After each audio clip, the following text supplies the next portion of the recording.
Welcome to Armchair Expert, Experts on Expert. I'm Dak Shepard. I'm joined by Monica Lilypadman. Hi there. We were just talking about Santa Claus, and then I got excited about Christmas, but then I remember Christmas is a long way away. Right. And even if you bring up Christmas right now, people will be probably inclined to think this intro was recorded months ago. No, I'm just saying I love Christmas. I know. But if they thought like, oh, they have Christmas cheer, they must have recorded this intro like in December. Christmas cheer all year. Oh, okay. Cheer, ding, ding, ding. No, not for this. But ding, ding, ding. People liked the Easter egg of stew. Yeah. And far less people got it than I would have predicted. That's good. But alas, the ding, ding, ding are. for cheer is not in this episode. Dr. Brian Klaas is a political scientist and author. He is currently a columnist for the Washington Post and an associate professor in global politics at University College London. He has an array of wonderful books: The Despot's Apprentice, The Despot's Accomplice, and How to Rig an Election. He has a new book called Corruptible: Who Gets Power and How It Changes Us. And that's what we talk about. It's really fascinating. It really is. It kind of explores the old axiom, does power corrupt or people corrupt and gain power? Something Too like simple? that. Yeah, too simple. Listen for the more complicated. Please enjoy Dr. Brian Klaas. We get support from Quince.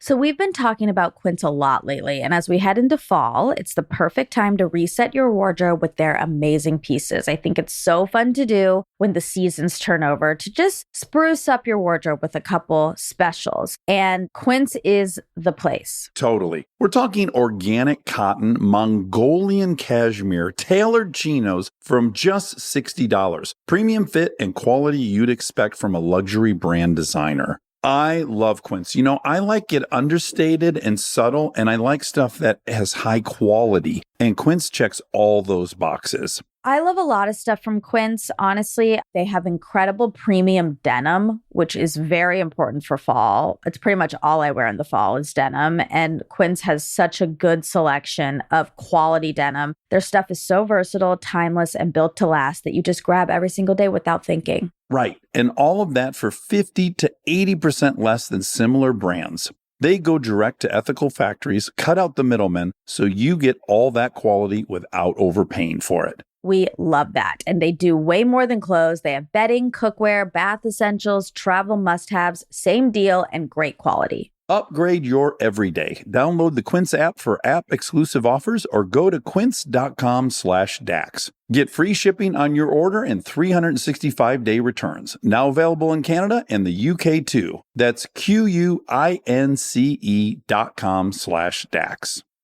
We get support from Apple Gift Card.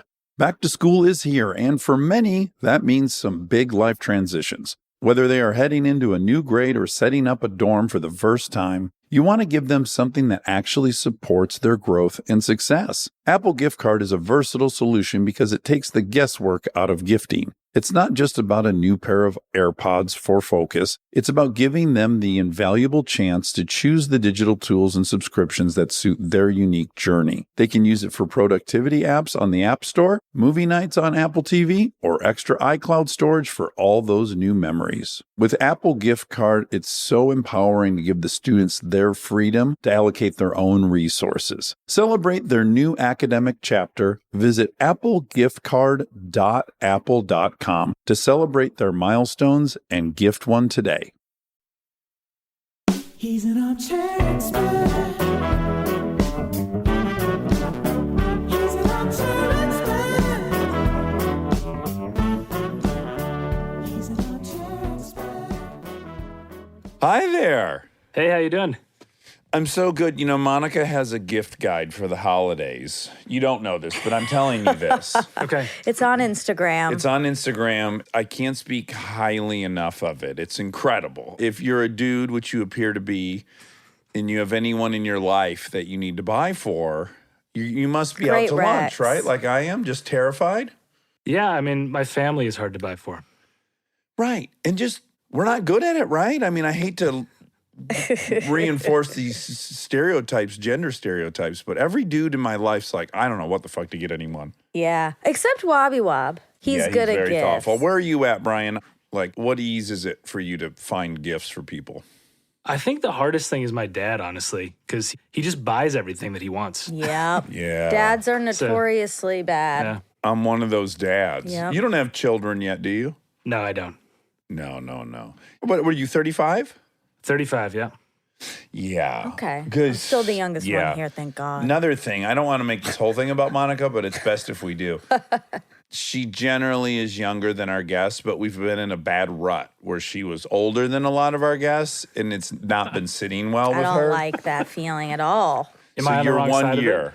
No, No, you're right. You're good. Okay. 1 good, year good. her senior. Good, okay. Thank goodness. Where are you at, Brian? I'm just south of London. So I moved out of London for the pandemic, but yeah, near London. Okay, we were just there. We were just there. All In right. fact, one of my gift guide items today is tea from the Wolseley. Oh, I used to have breakfast there a lot. That's awesome. It's so good. So you're in a foreign country. That's right. Yeah, I've lived over here for 10 years. I grew up in Minnesota, though. So Right. You have a very Minnesota quality. Yeah, just right away, nice. face value. You get a big dose of Minnesota in there. Big hit. Are you Scandinavian by design? no, I'm one of the rare ones that isn't. I'm German-Irish, I guess you'd say. So Dutch-Irish, really. Oh, but did you fold neatly into the community ethos of humility and Scandinavian allergy to attention? Yeah, and like my friends growing up were like, there was a guy I knew named Ivor Iverson, right? I mean, so it was like, and like they had like lutefisk and lefse and these like Swedish things for Christmas. So yeah, it was the stereotype existed, but I don't say you betcha and don't you know and oh sure very much. So. Well, But you pulled it off. you're still only 35. You got some time before you can enact that. It's so disarming and wonderful. It is. It's nice. Why are you interested in power? I guess let's start there because you're a kid from Minnesota. It's not like you were growing up in the shadow of backroom Wall Street dealings and brokering and all that. What got you interested in this topic? Yeah, it's a good question. So actually, I was exposed to good people in power when I was growing up. My mom ran for the school board. Jesse Ventura. Oh, well, there was Jesse the Body Ventura. That's true. My mom ran for school board when I was like 8 years old, and that's how I got attuned to the world of politics. And she just wanted to sort of help the community out. And I worked in Minnesota politics for a little while after I finished college and so on. And I thought, this sounds ridiculous in 2021, but I thought American politics were a little boring because things sort of worked. And so I left and I started studying broken places. So for my PhD, I traveled around to all sorts of places: Thailand, Madagascar, Belarus, Tunisia, Zambia, Ivory Coast, etc., and interviewed bad people doing bad things, basically. And former despots, torturers, war criminals, rebels, coup plotters, cult leaders, and so on. And I think there's this like innate fascination with bad people who do bad things because they screw up the world so much. So that's why I set out to write the book, was to figure out how we can get better people in power and how we can stop the bad people from behaving so badly. Yes, okay, but let's dive in a little bit personally because I have a similar proclivity towards bad, corrupt. One of the people I'm most obsessed with is Pablo Escobar, but I've really done some internal digging as to what it is that appeals to me. And I think because I had a chip on my shoulder and I felt less than a lot and we were lower middle class, the notion that someone could just decide through their own sheer will to become the 8th richest person in the world, I don't know why that is so. You have some reverence for it. I do have some Yeah. reverence for it. I mean, I recognize the brutality and wreckage, but there's something, I don't know. Have you gone inward as to what it is that's intriguing about it? Yeah, I mean, I am fascinated by these characters. I mean, one of the things that sometimes people say to me is like, why do you sit down with somebody who's a monster? Yeah. And what I always say back to them is I'm like, if you had somebody who studied elephants and they'd never like seen an elephant, it would be super weird, right? It would not be a Yeah. normal way of researching something. And I'm studying bad people doing bad things in power, so I go and talk to them. And I think what you said resonates with me because the opening in the book, I talk about this yogurt kingpin I met in Madagascar who became the president, and he sort of rags to riches story. Can we go back to Yogurt Kingpin? Just because I Yes. think that deserves a little I more know. description. Because I love the summation of it, but how does one become a Yogurt Kingpin? Okay, so I'll tell this story. So he grows up selling yogurt off the back of a bicycle. His neighbor gives him a bicycle, which like is a shot in the arm to his business because he can now travel farther. This is like Bill Gates living next to the library with the mainframe. This is Yep. serendipitous. This is the Madagascar version of that story. So Yeah, okay. he basically starts selling yogurt, and then he gets a small loan and builds this up into a dairy empire, and genuinely becomes like the richest person in Madagascar. Decides he wants to be president, and runs and successfully wins the election. So as he's in power, he gets more and more corrupt over time. One of the things that I love that he does is he license a presidential aircraft to himself personally, even though he buys it with state funds, and he calls it Air Force Two somewhat ambitiously. Like Madagascar is second to the United States. And then he does all this sort of corrupt stuff in his second term. And I met with him because, again, this requires a little bit of explanation, but he was overthrown by a radio DJ who was 34 years old. So there you go, my Monica. God. There you go. Oh, jeez. A peer, a true peer. Yeah. Yeah, contemporary. So he's overthrown by this radio DJ, and I meet with him, and he's trying to like get back into power. And he's Googled me. So he says, how am I going to win this election? I saw that you worked on U.S. campaigns previously. I want some advice. And so I was there to interview him, but I figured I needed to build some rapport. So I said, okay, I'll come up with some answers. I said, when I was working on this campaign in Minnesota, we had 87 counties in 87 days. It was this gimmick to show we cared about the whole state. You've got 119 districts, do 119 districts in 119 days, and ride around on a bicycle, like sort of saying, I'm a man of the people who knows where I came from. And he turns to his chief of staff and says, buy 119 bicycles. Oh my God. And what do you think that was a response to? He was nervous. He wanted to be on a fresh bike every time. He thought he didn't want to have to travel He with the didn't one he want to wanted. do it, really. You know, he wanted to cut corners. Yeah. This was one of my questions right away when I looked at who you get to talk to. Like, you're just in the cold call business. Like, how on earth do you come to make the introduction and break the ice with these folks? Yeah, it's a great tidbit on human wisdom or human nature, I think, that I picked up from my PhD advisor. And he said to me, he's like, okay, cognitive dissonance and ego are really powerful. So what you should do is you start low on the food chain. And every time you talk to somebody, you say, oh, I hear you're the most connected person in politics in Madagascar or Thailand. If it's a colonel, would you be able to put me in touch with the general? And as soon as you say that to them, they feel like they're not the most powerful person or the most connected person if they don't hook you up. So they may not be able to get you to the palace, but they're like, oh yeah, I'll put you in touch with the advisor.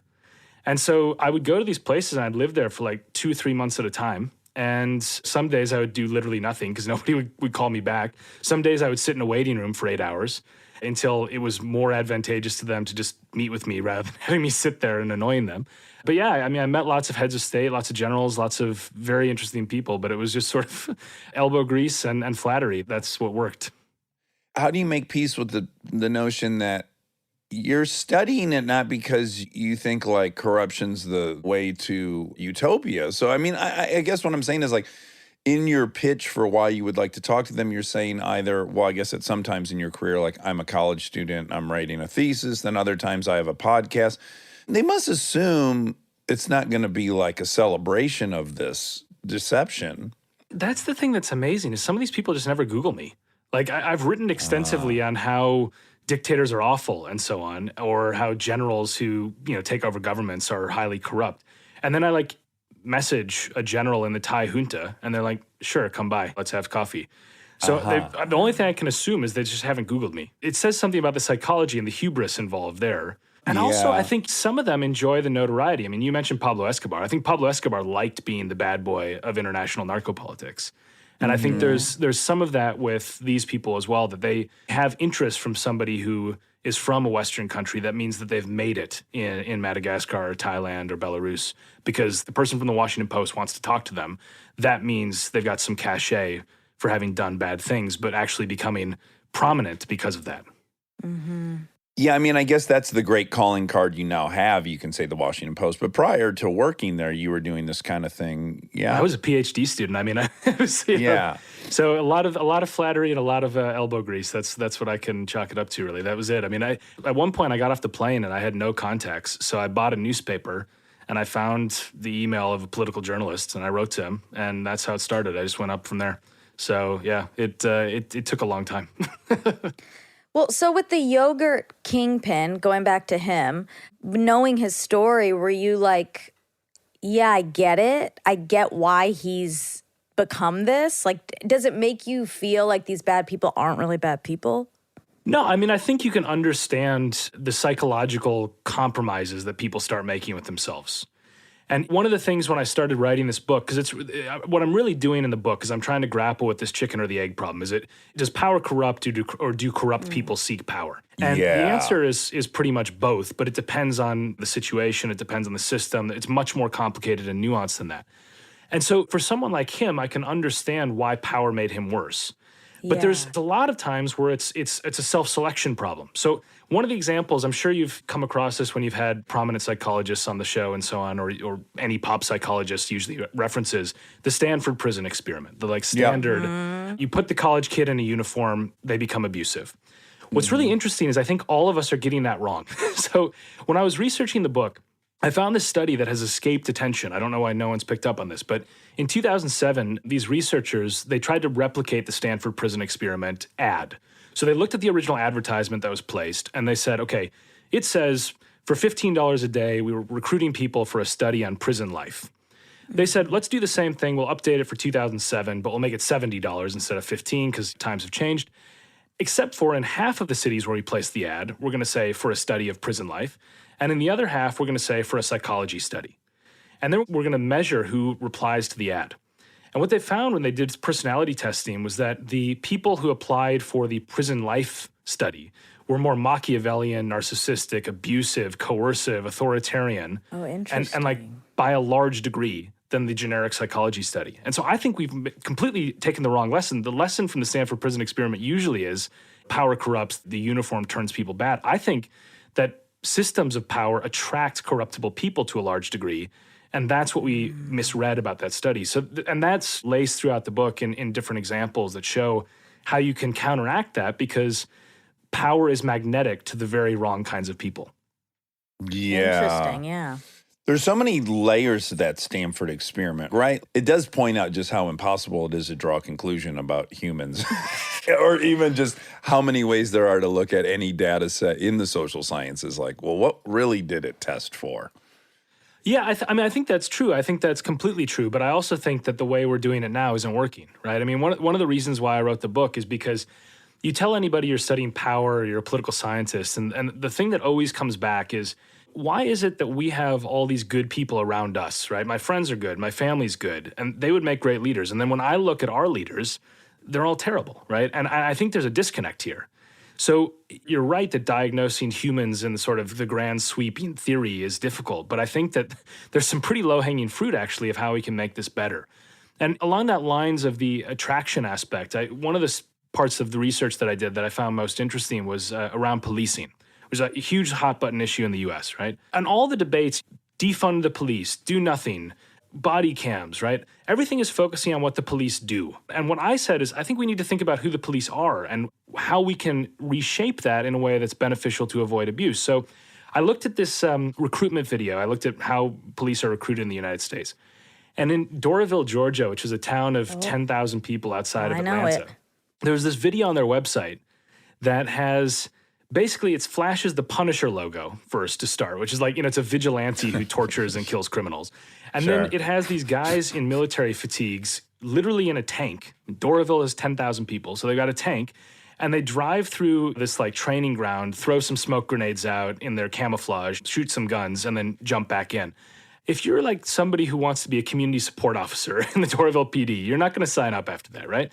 So I reached out to the head of New Zealand's police and the police recruitment, and I interviewed her. And they had this program they set up in 2017 that was like, look, if you're somebody who's abusive or a bigot or a bully, which, by the way, not all cops are. Many cops are wonderful people. But if you are abusive or a bigot or a bully, the idea of being a bigot with a badge or in the U.S. a gun is really attractive. So those people put themselves forward automatically. So what they decided to do was make this video that's really funny. I mean, it's been watched millions of times, and New Zealand has 5 million people. So, it's done well. And basically it shows all these series of gags featuring police officers that don't look like the stereotypical police officer. There's more women. There's more Maori indigenous people, for example. And they're chasing this unseen perpetrator. And at the end, they catch them, and it's a dog that's stolen a purse. And on the front, then on the screen, instead of the Punisher logo, it says, "Do you care enough to be a cop?" Right? And I like watch that, and I watched the Doraville one, and I'm like, what kinds of people are going to respond to these? And of course, what happened in New Zealand was they got totally different applicants coming in after this campaign. Their abuse rates dropped. Their outreach to minority communities got much better, and they have really low rates of police violence. Now, it's not perfect. The U.S. has worse problems than New Zealand does.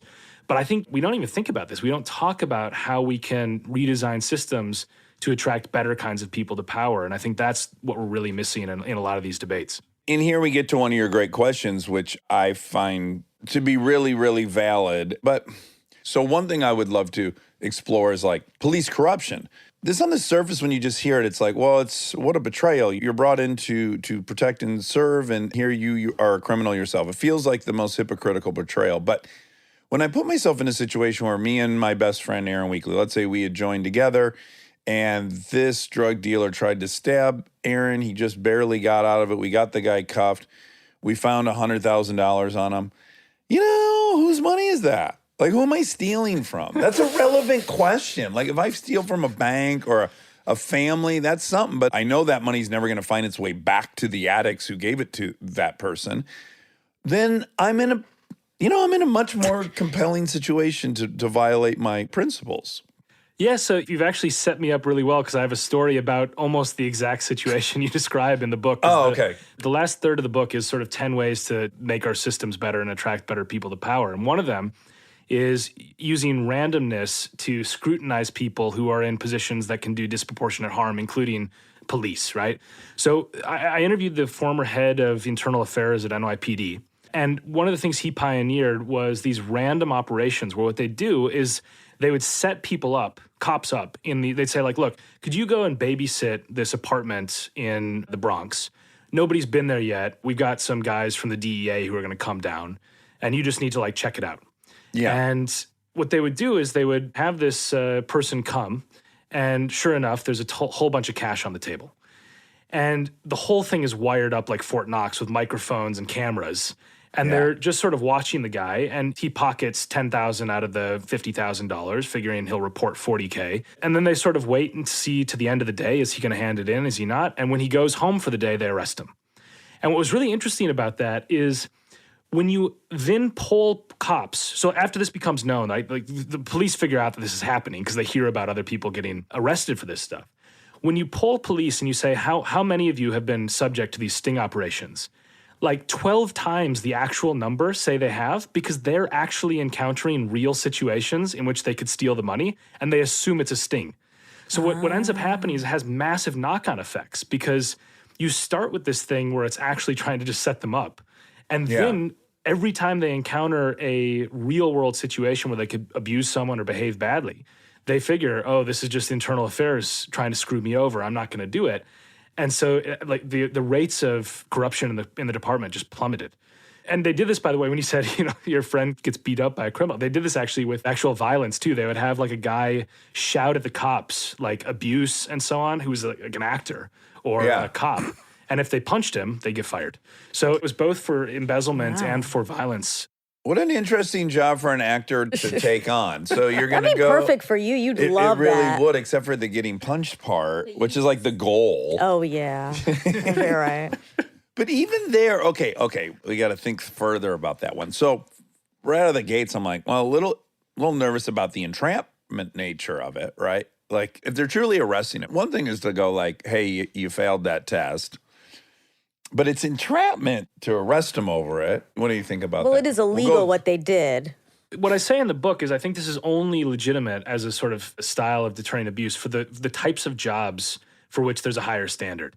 I mean, if they did this in a corporate setting, it's insane, right? I mean, and one of the points that I make is that we've actually set up a society where we're watching the wrong people. I mean, there's like a whole industry to make sure that people in their cubicle at work don't take 5 minutes extra on their lunch break. I mean, Enron didn't get destroyed because somebody stole a paperclip, right?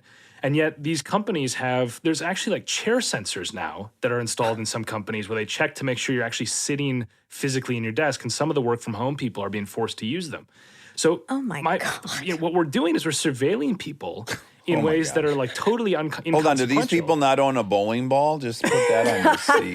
Well, they have webcams though too. I mean, honestly, there's things where like they have like to check. The whole industry is crazy, and some of them have GPS trackers on their phones that they require now, as Oh my well. And God. like the point that I make is that's looking at the wrong people. Like if somebody takes 5 minutes for an extra lunch break, like is that really going to tear down the company? Whereas if somebody's embezzling in the corner suite, they're not being watched. So I think these sort of random tests make sense for people who can do disproportionate damage, who are supposed to be held to a higher standard and not to other people. Yeah. Yeah, I think that's fair. Because people need consequences. They need to know there are consequences. I know the only problem with that, though, is that you take someone who wouldn't have perhaps, at least theoretically, I wouldn't go out of my way to steal anything. Yeah. But if you put like 80 grand in front of me and then you say no one knows about this money and then someone's going to come to count it in 10 minutes and I take 10 grand because no one knows. Oh, and it's also a murderer's money. You say that. Now all of a sudden, like you've tempted me enough that I wouldn't have otherwise been guilty of a crime had you not plotted this whole thing against me. Well, no, because But you're not a you cop. would. Well, also, but it goes to show that you would have done that in a real situation, which is illegal. I know, I can understand getting in trouble. I can't understand getting arrested. Okay. Anyways, I'm getting too hung up on that part of this thing. But I have a kind of broader question, which is like, okay, so that sounds like a last-ditch effort to deal with this. Because I guess my overall opinion is people actually are probably tilt good, but anything that now gets framed as victimless or in a very intriguing situation where I think some other thing would need to be implemented to help people feel like it was a victim. By the way, I don't know if I care that anyone steals a drug dealer's money. I mean, really? Is that an ethical? Of course, if they do that, then now they're tempted to kill the guy and plant a gun so he can't say, no, there was $2 million. I guess there's a lot of stuff that follows from it. I mean, the cops shouldn't have the money. It's just too corrupt. You need it to be a cleaner system. You can't have people stealing money. I know, but they got to attach something to it for me. Stay tuned for more Armchair Expert, if you dare. We are supported by Auto Trader. All right, if you've been putting off car shopping because it sounds like a whole thing, buying your car online on Auto Trader makes it way easier, really. You can shop tons of cars online, compare prices, check financing and trade-in options, all from wherever you are. And if you want to start online and go to the dealership for a test drive, you can do that too, really. What I like is the flexibility. Start online, finish at the dealer, or the other way around. Your info stays with you, so you're not starting the process from scratch. Plus, you're working with local dealer listings, so you've got real people helping behind the scenes. And when you're ready, you can pick up your car or have it delivered. Really. Buy your car online on Auto Trader. Really. This episode is sponsored by BetterHelp. You've heard us talk about BetterHelp for a while, but I don't know that we've ever talked about how much people love this service when they use it. BetterHelp has an average live therapy session rating of 4.9 out of 5 based on over 1.7 million client session reviews. And you can check out the reviews yourself at betterhelp.com/reviews to see how much they love BetterHelp. Knowing that kind of service feedback from real people speaks for itself. I'm a huge proponent of therapy, as we've talked about before. I've learned so many things about myself that I believe truly only an outside, objective person could help me come to. BetterHelp makes it easy to get started. Answer a few questions, get matched with a therapist based on your needs, and switch therapists at any time if it's not the right fit. See the reviews, see what stands out, and see if BetterHelp is right for you. Visit betterhelp.com/Dax. That's betterhelp.com/Dax. Thank you to our presenting sponsor, HP, for supporting this episode. Parents, you've got enough on your back-to-school list right now. Ink cartridges do not need to be on it. They just don't. The HP Smart Tank printer uses a refillable ink tank and comes with up to 3 years of ink included. It's the last printer you'll ever need. To learn more, search HP Smart Tank. This episode is supported by Helix. All right, let's talk about something we both really care deeply about, sleep. It's the most important thing. I've had my Helix mattress for years now, and I genuinely think it's one of the best investments you can make for your home. Mine still feels just like it did when I first got it. Well, that's the thing. It's not one of those mattresses that caves in after 6 months. These things are built to last. And I'm a side sleeper. I ordered a side sleeper and I get hot, so I have cooling. And I can't tell you how much more comfortable it is to be in there not sweating and tossing and turning. Cooling is really important. I've read that you're supposed to sleep a little bit cold. So I also have cooling. And they have over 20 models, so it's not a one-size-fits-all situation. You just go take their quiz and they match you to what actually works for your body. Plus, they've got cooling upgrades, which heading into summer, non-negotiable. Truly. Go to helixsleep.com/armchair for 20% off. That's helixsleep.com/armchair for 20% off. Make sure you enter our show name after checkout so they know we sent you. helixsleep.com/armchair.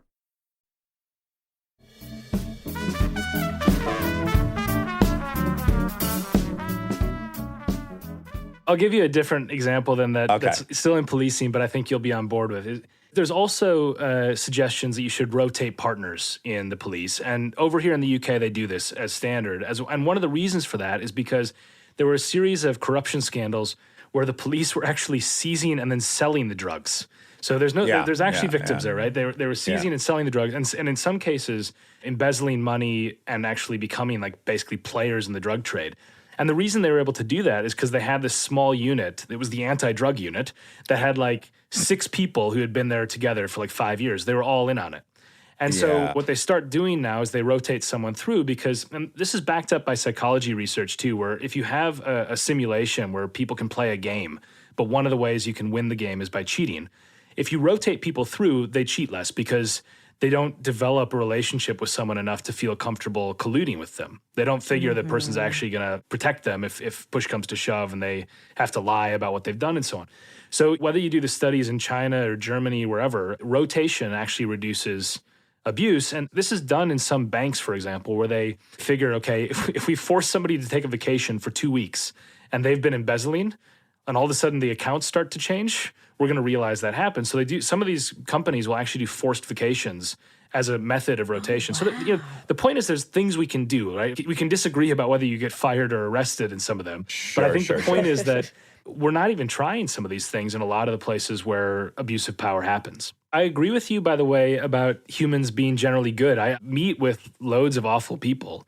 And I've interviewed some of the worst of humanity, but I actually have a very optimistic view of what human nature is. I think we're mostly generally good, with all of us having a bit of dark in us. And I think the thing is, like, when you look at how you can then maximize how we're going to get actually good outcomes and good people in power, I mean, we can reshape this with the system. So there's an amazing study. I think this captures so much of what I'm talking about, where they basically said to these students, roll a dice 42 times, and every time you get a 6, we're going to give you money.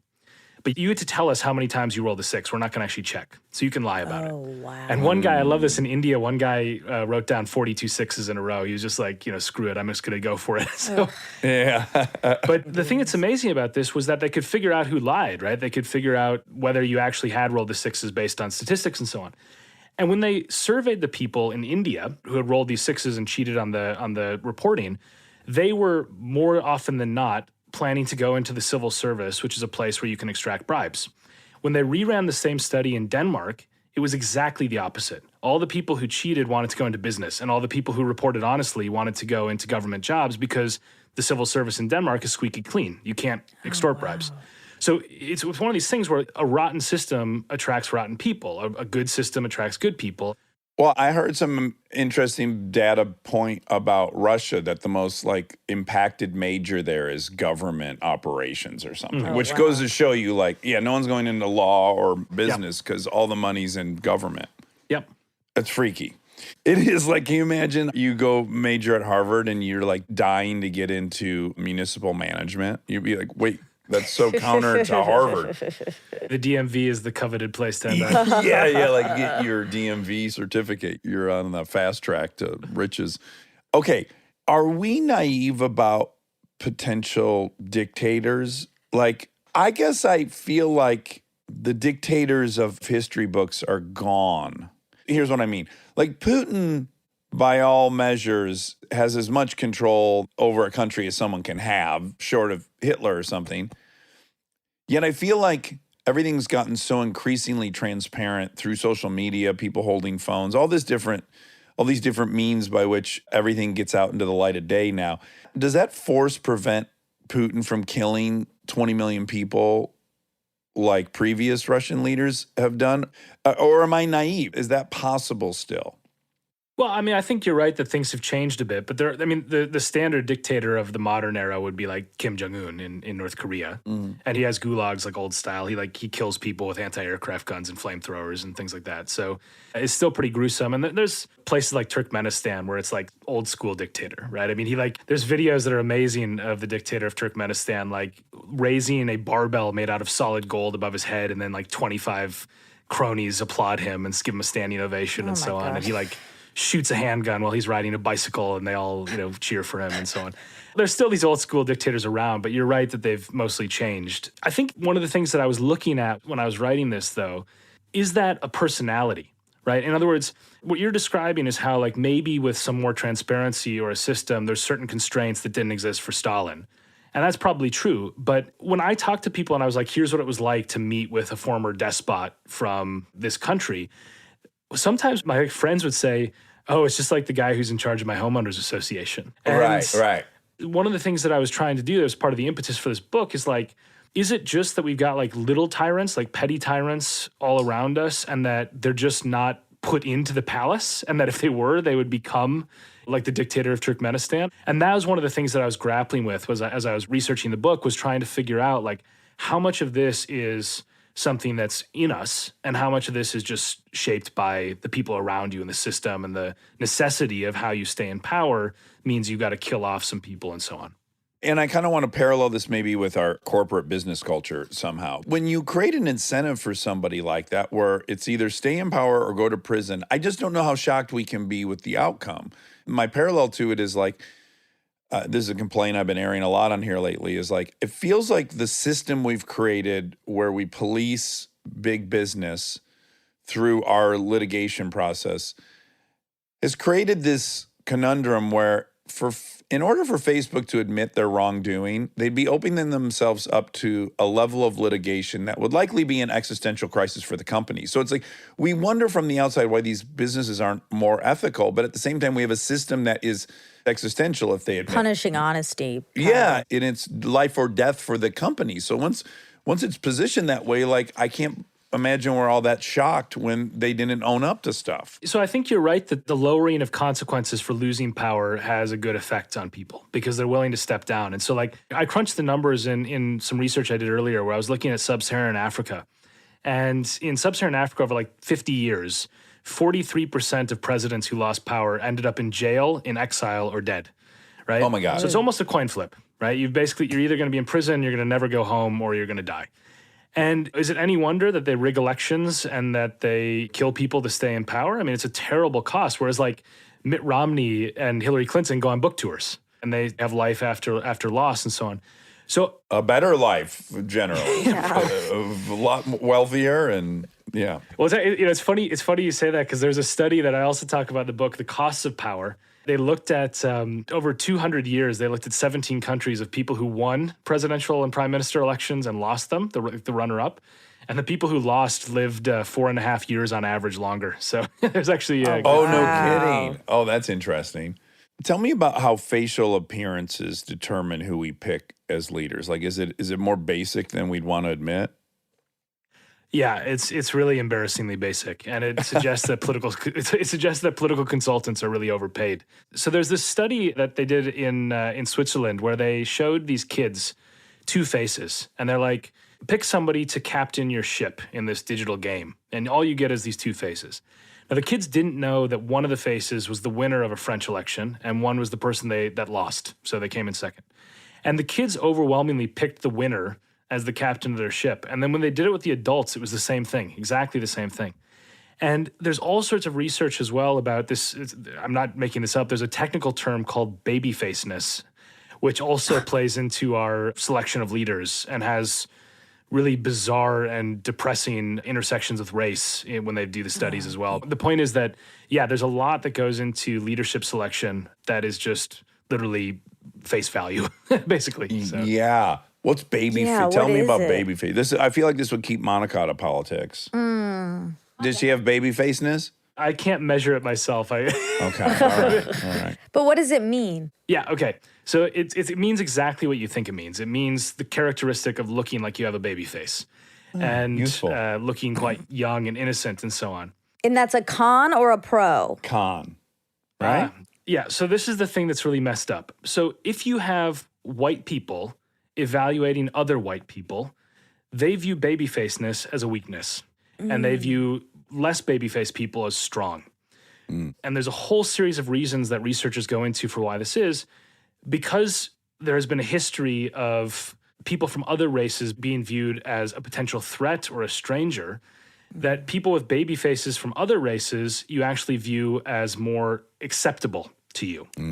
Dr. King, textbook baby face. Wow, yeah. Malcolm X, Well, not a there you baby go. face. Yeah. But it's terrible because it means that when they look on corporate hiring and promotions in white-dominated companies, black people with higher levels of babyfaceness tend to rise faster in the hierarchy because they're viewed as less threatening to their white peers. So one of the things that I talk about in the book is like, we can either pretend some of these cognitive biases don't exist, or we can acknowledge that when they repeatedly do these studies, they show up, and then we can counteract them.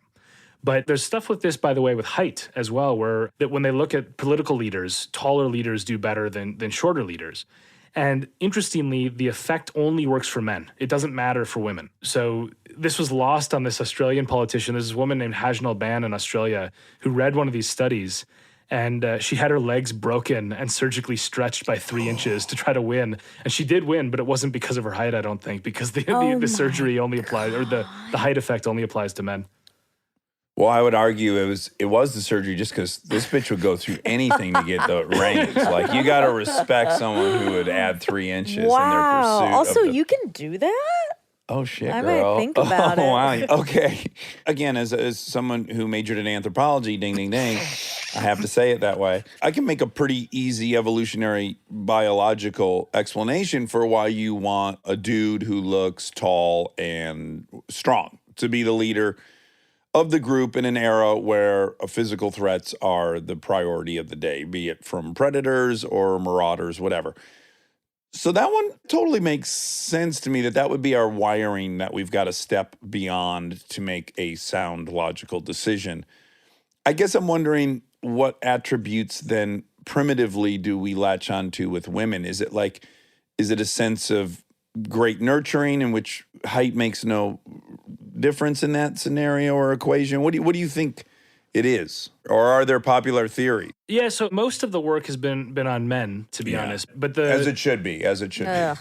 But what you were saying before is completely right about when we talk about strongman leaders. It's not a mistake. It's what we're referring to is that they're very good at activating that evolutionary psychologists call the latent template in our brains, which says when we're starving and we need a hunter to go out and get us food, then in a moment of crisis, you go for the big male. And so one of the things that I think is really interesting about that is that politicians have figured this out. And so it's not a mistake that certain politicians will either manufacture or play up crises around elections when they're trying to do this. But one of the things I say in the book is like, what would you do if you went to like any other situation and the person tried to like do push-ups to show that they were going to be a good dentist?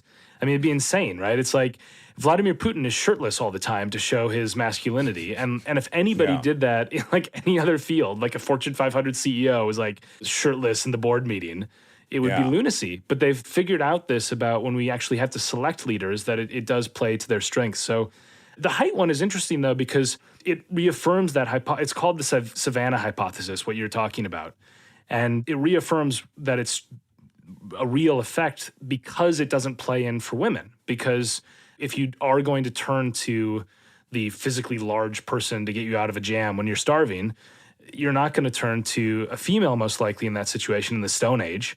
And therefore, the effect in our brain isn't swayed as much. So perhaps we're more rational in some ways when we're assessing female candidates because we're not grappling with this evolutionary aspect of what our brains tell us. Yeah, and I'll just point out that like over 90% of all the food that was eaten for 150,000 years was gathered. This whole hunting thing is a joke. It barely ever happened. It wasn't the main source of food. But certainly height in that situation is advantageous. As a gatherer, a woman who's shorter is probably closer to that stuff she's gathering. You know, it'd almost be the opposite. Well, I do think there is something in the nurturing, this is my mom type thing. Like I think that was a big issue with Hillary. So many people were like, she's cold, she's this, because she Wasn't their mom. Yeah. So I think with women, it's just a different evolutionary thing that we're activating. Yeah. Now, why do narcissists make more money? It's a good question. So I've got a chapter in the book on the dark triad, which, as the triad name suggests, 3 parts: narcissism, Machiavellianism, and psychopathy, or psychopathy, being a psychopath. And what you tend to find when you talk to people who study these people is that all of us have a little bit of all of this in us. I mean, we're all a little bit narcissistic, we're all a little bit Machiavellian, and maybe we have traces of psychopathy in us. And that's fine. It might actually help us in small amounts. So if you're narcissistic a little bit, maybe you care about what other people think of you. And that actually can be really advantageous for making more money, because you're trying to make sure that the people around you think you're a leader or think you're excellent at your job or whatever. So in small doses, it's helpful. And that's why there are lots of studies showing narcissists do make more money. But in large quantities in the dark triad, they're totally dysfunctional once they get power. And this is the paradox, is they're actually people who are Machiavellian, narcissistic psychopaths are really good at getting power, and they are drawn to it like moths to a flame.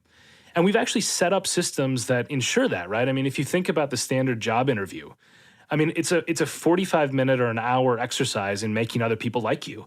And psychopaths are chameleon-like. They're very good at being what they need to be. They have superficial charm. I mean, it's why Ted Bundy got people to come into his car. So you think about how we've designed a system to amplify people with the dark triad, but the evidence is very clear that when they get to the top, they're completely dysfunctional. Now, it depends on the person, right? Because one of the things also when you talk to psychopath experts that they'll say is, okay, Ted Bundy is a dysfunctional psychopath. The dysfunctional psychopaths are in jail. The functional psychopaths are in the boardroom and they're in office, right? In other words, they're elected. So there's this sort of aspect of not just how much of each of these traits you have, but how able you are to control them. And the people who are very good at controlling and suppressing them when they need to, they're people who are disproportionately destructive, but are really, really good at getting into power and staying there. And so, you know, I think some of these aspects are, again, it's an interaction between the system and the person. There's a bad person trying to get in power. You have to screen out those people or try to find a way to get them out of power when they actually make it to the top. Is there a gender deviation between the dark triad? Do men track higher on all 3 of these? Yeah, they tend to, especially on psychopathy. So let's get into that. Yeah. That is. I have a whole theory on this, but I want you to tell me what you know. Yeah.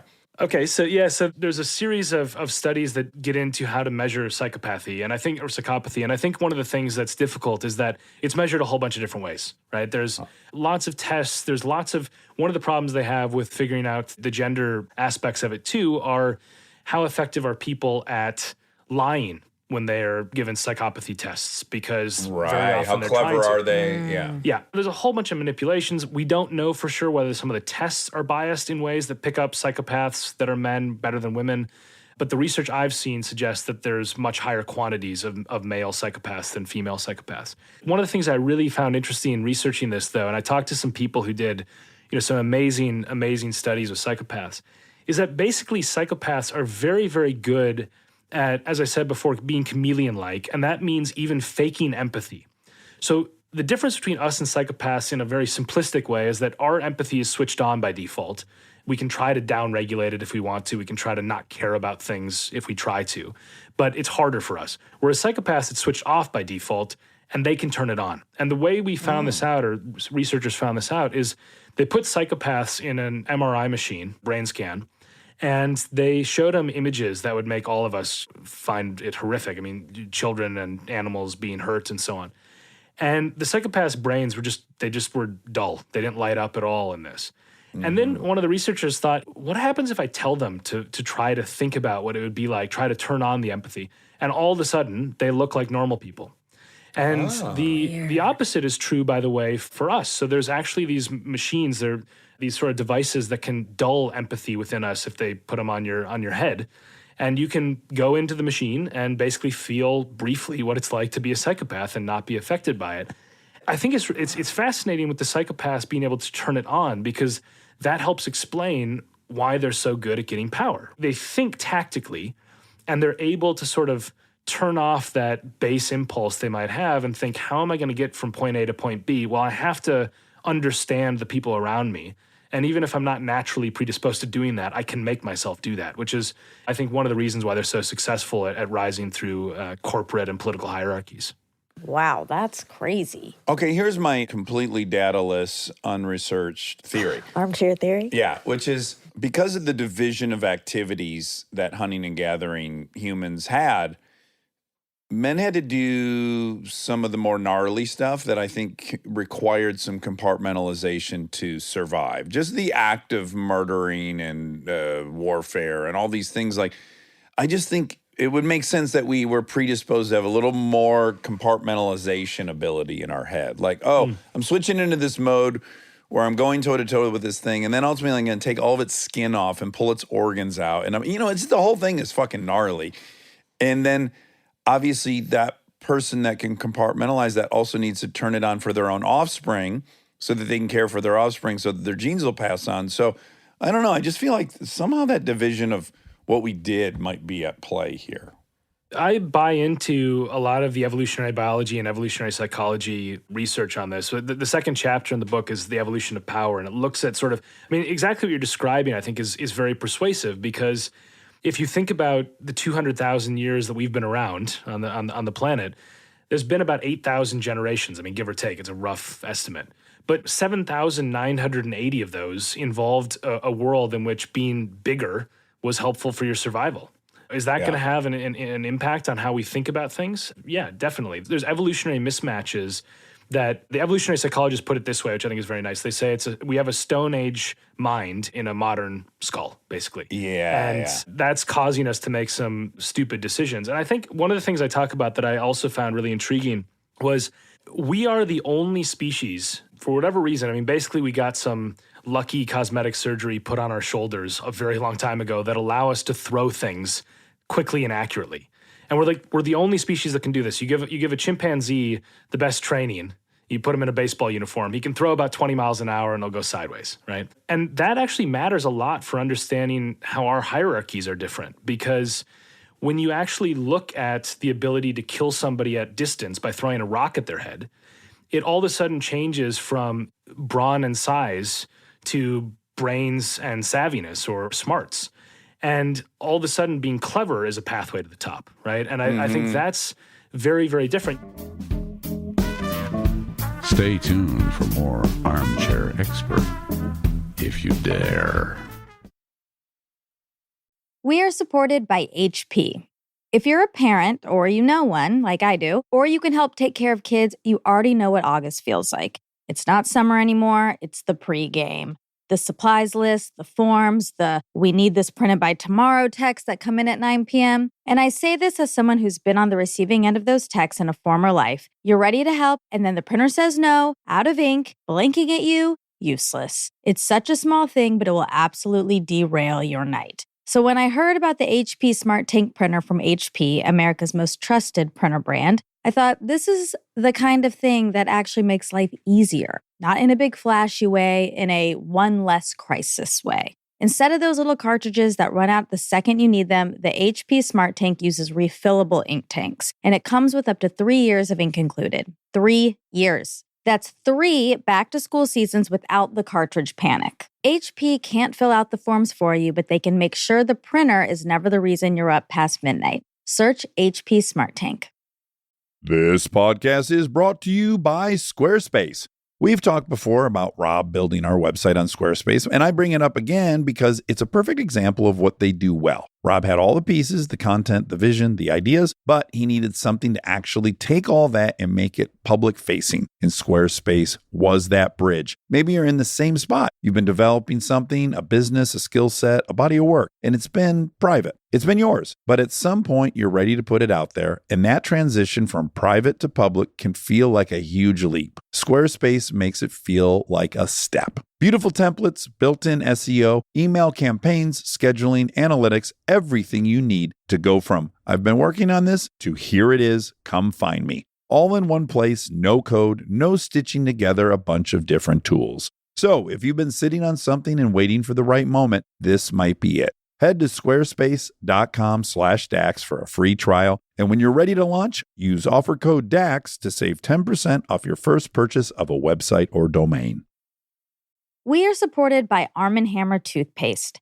I feel like so many parts of our lives have gotten a little overcomplicated, including toothpaste. There's always some new ingredient, new promise, new thing you're supposed to suddenly care about. Arm & Hammer baking soda toothpaste keeps it simple. Powered by baking soda, a time-tested ingredient you already know and trust for a clean you can actually feel. It removes up to 3 times more plaque in hard-to-reach areas compared to a leading toothpaste, and it gently whitens. And if you hear baking soda and think, wait, is that gentle enough? Arm & Hammer is actually a less abrasive toothpaste, and it is designed to protect enamel. Myth busted. It's also the #1 dentist-recommended baking soda toothpaste. I am a broken record on Arm & Hammer toothpaste. I love it. I've been using it for years and years. My dad first introduced it to me, and I've never gone back. I've also gotten a lot of people on it, and once you go to Arm & Hammer, you won't regret it. My personal favorite is the Arm & Hammer Peroxicare toothpaste. It improves gum health while gently removing plaque and surface stains, but also just my mouth feels so clean after. They have so many. They have advanced white toothpaste, which is great. I also use that. Complete Care toothpaste. Everything is perfect. Try Arm & Hammer toothpaste to taste the difference. Feel the difference. Shop at your favorite retailer between August 2nd and August 15th to save $1.50. Arm & Hammer baking soda toothpaste. Save $1.50 August 2nd through 15th. This episode is brought to you by ServiceNow. Look, I have my dream job. I get to talk to folks I admire like crazy and ask them virtually any question that I want to. I can't imagine a better way to spend my time. But even dream jobs have some not so dreamy parts, the stuff that gets in the way of the actual work. Now, that's where ServiceNow's AI specialists come in. They don't just tell you what you should do about your busy work. They actually do it, start to finish. Cases closed, requests handled, no extra work for you. So you and your team can focus on what matters most, which for me is, are they obsessed with male bodies on the same level as I am? They never are. To learn how to put AI to work for people, visit servicenow.com.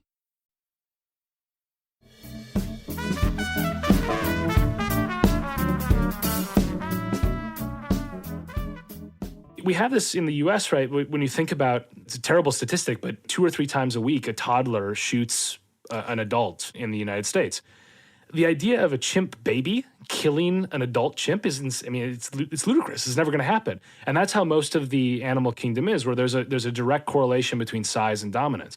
And so one of the things that I try to point out is I say, well, this is great, right? We get to choose. We don't have to be beholden to this stupid way of figuring out who's in charge of us based on who was just born bigger. And as a result, we can accept that still makes a difference in how some people think about power, but we can also counteract it because you don't have to be the alpha male in size in order to rise to the top. And just to add more to that chimpanzee scenario, what's so fascinating about chimps is, unlike gorillas, where the sexual dimorphism's like 2x, right? The males are twice as big as the females. It's not that crazy in chimps, which lets us know, yes, that there's more than just the size being a determining factor in the evolution like it is in lions. And I think what's so fascinating is some of the chimps, Frodo, do have access to more females. They are spreading their genes. But also the most clever member of that group is also tricking his way into reproducing at a similar rate as the really big ones. So you've got both kind of working in concert, which is unique and interesting for humans. Yeah, I did a lot with non-human primates for the book, baboons, macaques, chimps, and so on. And they provide us really interesting insights into power because there's similarities, but then all the sort of social norms and culture is stripped away, right, that we have to deal with. And so one of the things I found really interesting is two studies that stood out to me that I interviewed the people who worked on this and so on. One is with baboons. And I talked to this PhD student who, like, I was telling him about how I met with, various former despots and he was like, yeah, I blow dart baboons. So it's slightly different PhDs. But anyway, he would blow dart these baboons and then they would test them for this thing called DNA methylation, which is basically, the easy way to explain it is biological aging. So our bodies age at a different rate from the calendar. It's not always 1-to-1. And what they did was they looked at that relative to hierarchy and changes in where the baboon was in the hierarchy. And as you'd expect, the baboons that were at the bottom, were super stressed. They were aging really quickly. They didn't have resources. They didn't have mates. It sucked. As you went up the pecking order, it got better, except for when you hit the top. And as soon as you got to the alpha, it was really stressful and really fast aging. And there was one baboon that aged 3 biological years in 10 months after rising up the hierarchy. Oh, wow. By the way, we watched this real time with Obama. Yeah, That was I the was just best thinking part that. of the correspondence dinner. Yeah. Yeah, well, I mean, and this is something, the aging aspect, they've done this with CEOs. They use machine learning now to look at CEOs' faces, and the CEOs who go through a crisis in their industry versus the ones who have had a growth period, they age they physically age in different ways. Oof, that's scary. Yeah, and so, I think one of the conclusions from this is actually being in the court but not the king is the good place to be, because the second in command baboon doesn't have a target on his back and he's got the pick of mates and he's got lots of food. So maybe it's just good to be sort of out of the spotlight but in power. Well, that's great, because I was going to ask you, because Monica and I are on this topic endlessly, which is alpha beta. Mm-hmm. And I always try to distinguish, I'm never referring to it as it is the premium status position. There's so many ways to look at alphaness. Is this the alpha earner in the group? Is it the alpha leader? Is it the alpha nurturer? Is it the, there's so many lanes to be alpha. And I'm never really meaning it in what's desirable, but I am meaning it in the primate group sense. And so that makes total sense to me. We had a dog, Shaky, and his fucking standing heart rate was probably 185, because he was tiny, yet he was the alpha of all these dogs. He did not have the shit to back it up. So he just lived in this heightened state of arousal. If I was around, he could fucking chill for a minute, right? He could actually take a nap. He felt like I was on it.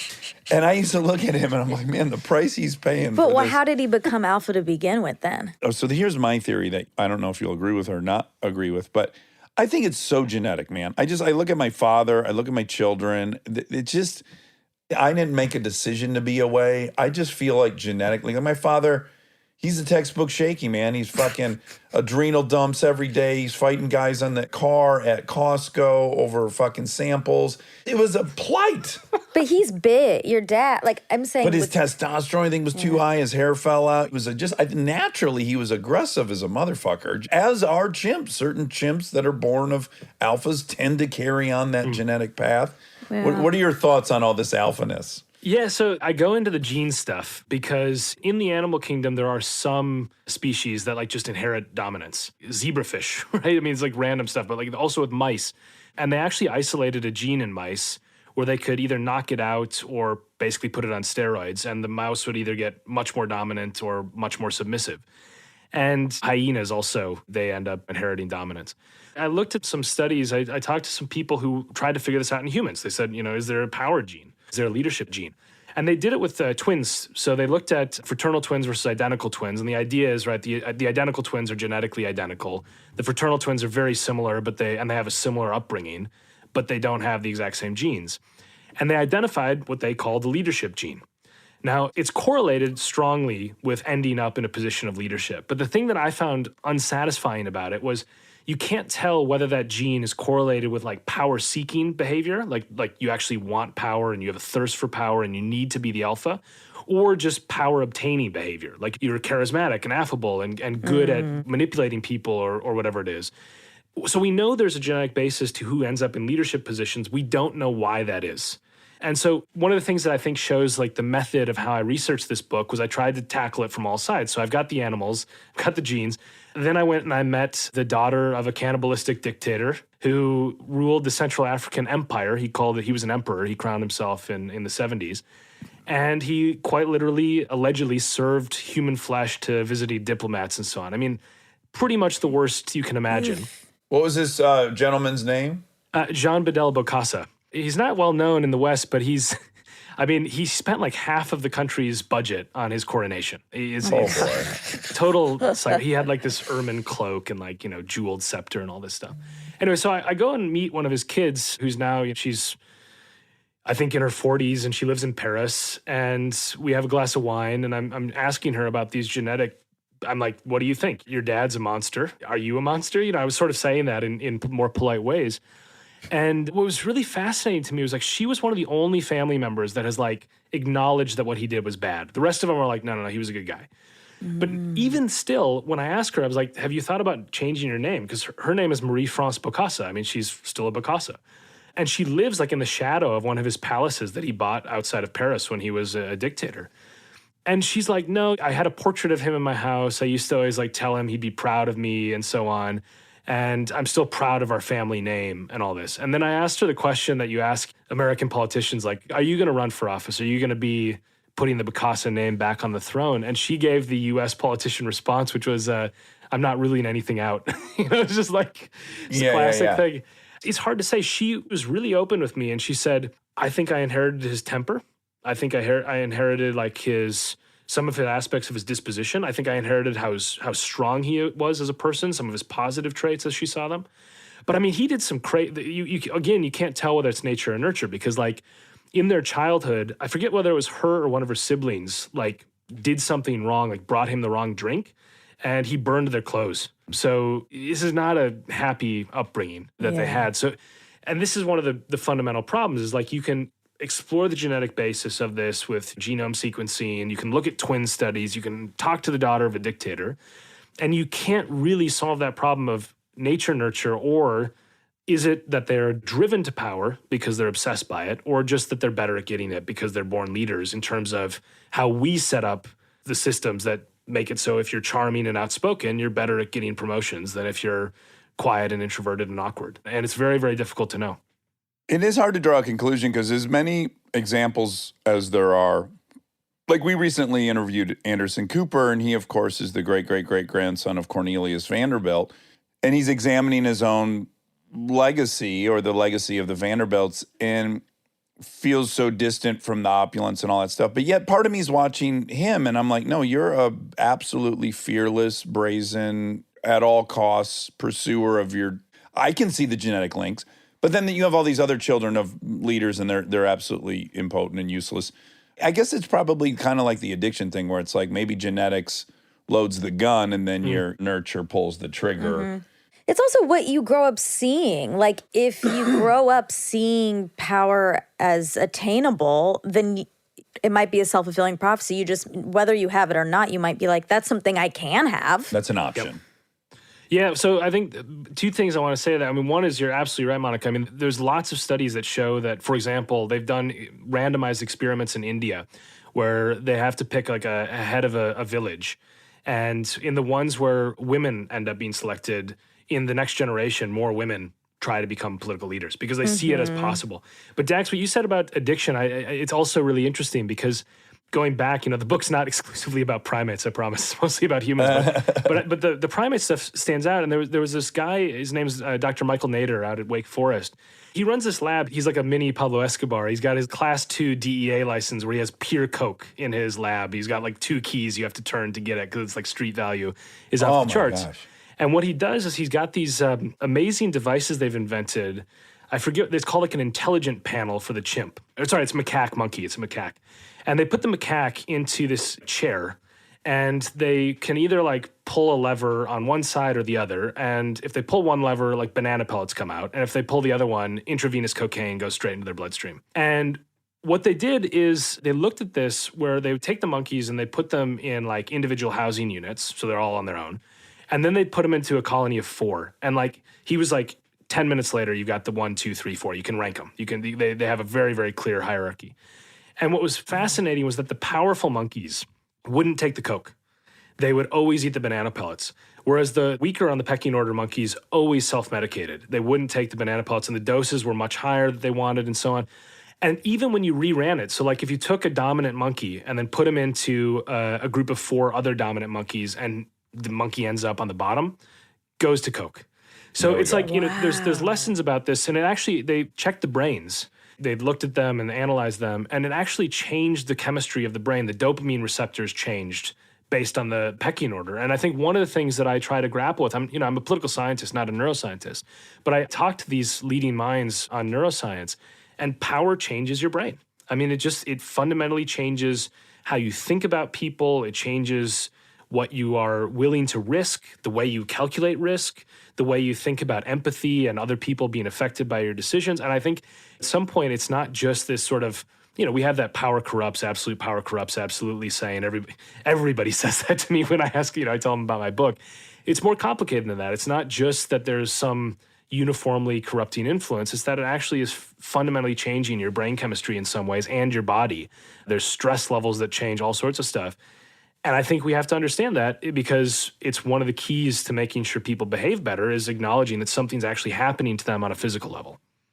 Well, that's what's really tricky for us to evaluate, I think, or to navigate in our mind, is like when you talk about this status, this pecking order, the 1, 2, 3, 4, it sounds so trivial, but on some genetic level, we recognize all you have to do is look at Japanese snow monkeys. So the lower status members have to literally sit on the outside of the hot tub and watch all the Japanese snow monkeys go swimming all day and be warm in these thermal pools.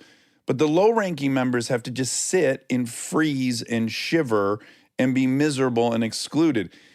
And so, yes, if you offer that thing a metaphorical blanket, i.e. intravenous cocaine, guess what? They're going to fucking take it.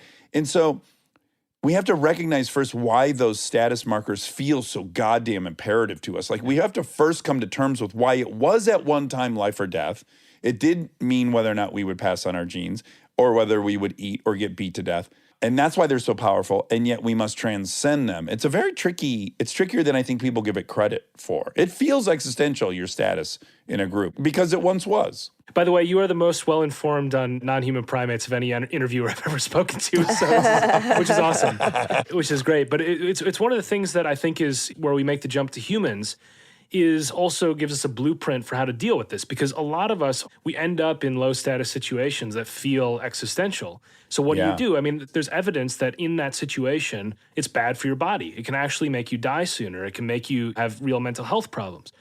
And one of the things that's cool about humans is that we have intersecting statuses. So we're not just 1, 2, 3, 4. You could have like a terrible job where you're treated like crap, but then you're like the leader on your company softball team, or you're in your church group and you're really well respected. And like that's, I think, one of the really hopeful aspects of humans, is that we don't have to just be defined by this singular pecking order, which means that if you think about it that way, you think, okay, well, I hate my job, but I can still be number one in my family or in my church group or whatever it is. And I think that's a really profound insight that you can get from animals that are quite like us in some ways and quite unlike us in others. And I think it's something where we have to keep it in mind, because we can have statuses that are much more textured than than Japanese snow monkeys looking at a hot tub with envy. Yeah. So my last question for you is, what you suggest kind of a series of reforms that would help us put better people in these positions? So what are some of the methods we could use, or systematic changes? Okay, good. So there's a few things. I've talked about one of them before, the rotation aspect, which is important. How about I do two of them? Does that sound good? Yeah. Okay, cool. So one of them is this idea called sortition. So it comes from ancient Greece, basically. And in ancient Greece and Athens, they had this thing called the clariterion, which basically randomly selected people from the community to serve in a citizen assembly each year. It was like jury duty, but you're for your politicians. Now, I think that's a terrible idea in general, because there's actually a lot of things that politicians need to learn over the course of a career, like should we sign a nuclear test ban treaty, that you probably need a little bit of expertise to understand, right? What I think we should use it for is for oversight. And so what I mean by that is, you can imagine this with a company. Let's take Facebook. Facebook's got a board. And Facebook doesn't have a shadow board that involves randomly selected employees, but it could, and it should. And if you randomly selected employees and then you had them grapple with the same decisions the actual board is making, then if the board was making a short-sighted decision based on quarterly profits, or if it was because Mark Zuckerberg was pushing them to do something, Meta, I guess now, then it would be visible, because the employees would go quite a different way. Now, the employees wouldn't have any power, but it would force the board to confront what the random assortment of employees thought. You could do the same for Congress, right? I mean, there's a lot of common sense people when it comes to something like an infrastructure bill, who if we randomly put 435 Americans in a fake House of Representatives for a year and said, what should we do about fixing the roads and bridges in the country? You'd get an answer that would be definitive. They would actually come up with something. There would be bridge building, both in terms of actual bridges and in terms of people from different parts of the party dynamic agreeing on stuff. And then it would expose when politicians are making decisions based on lobbying or interest groups or so on, because that's where the divergence would exist. And it would give journalists like an opening to say, why did you come up with something so radically different from what 435 random citizens thought we should do on this problem, right? So that's one thing where I think you could have oversight boards to basically hold politicians and business leaders and so on accountable. And the other one that I wanted to talk about is this idea of the weight of responsibility. It's a bit psychological, but I think it's important in the modern era. So in 2021, it's really easy for people who are inflicting damage on other people to never see those people, right? You get fired by a corporate downsizing consultant. The people who are screwing you over at your business are 1,000 miles away and you've never met them. So there's a lot of evidence of this phenomenon called psychological distance. And psychological distance is basically we can't view everybody equally. I mean, if we did, it would be a huge problem for us because, when somebody's suffering in Malawi, we would feel the exact same as if our family member was killed. So we triage it in our brain. We sort of say, okay, here are the people that are really close to us and so on. And psychological distance is basically how far away from your family member is the person you're interacting with. Are they really far or really close? And they've done this study where they have people kill ladybugs. They don't actually kill them, but they think they're killing them with this machine. And when the people are in the same room as the machine, they kill a lot fewer ladybugs than when they're just like on a computer screen and it's off in the distance, which I think has relevance for the way we've set up modern society and all these sort of call centers that are horrible, that are thousands of miles away and so on. But the real point here is that for people in massive positions of power, you have to remind them that human beings are not abstractions. They're actual individuals. The way I talk about this is I interviewed two really interesting people. One was this guy named Ken Feinberg, who ran the 9/11 Victims' Compensation Fund. He had to decide how much each person's life was worth based on their life circumstances before 9/11. And what he did that I thought was really admirable, he's a controversial figure because he gave money to different people at different amounts. But what I thought was really admirable was he met with every family face to face. And he said, tell me about your dad, tell me about your son, whatever it was. And before I decide how much I'm going to give you, I want to meet you, sit down, look you in the eye, and understand what it's like to be you. And he said it was crushing. It destroyed. He did this like hundreds and hundreds of times. He'd go to the office, he'd meet with families all day.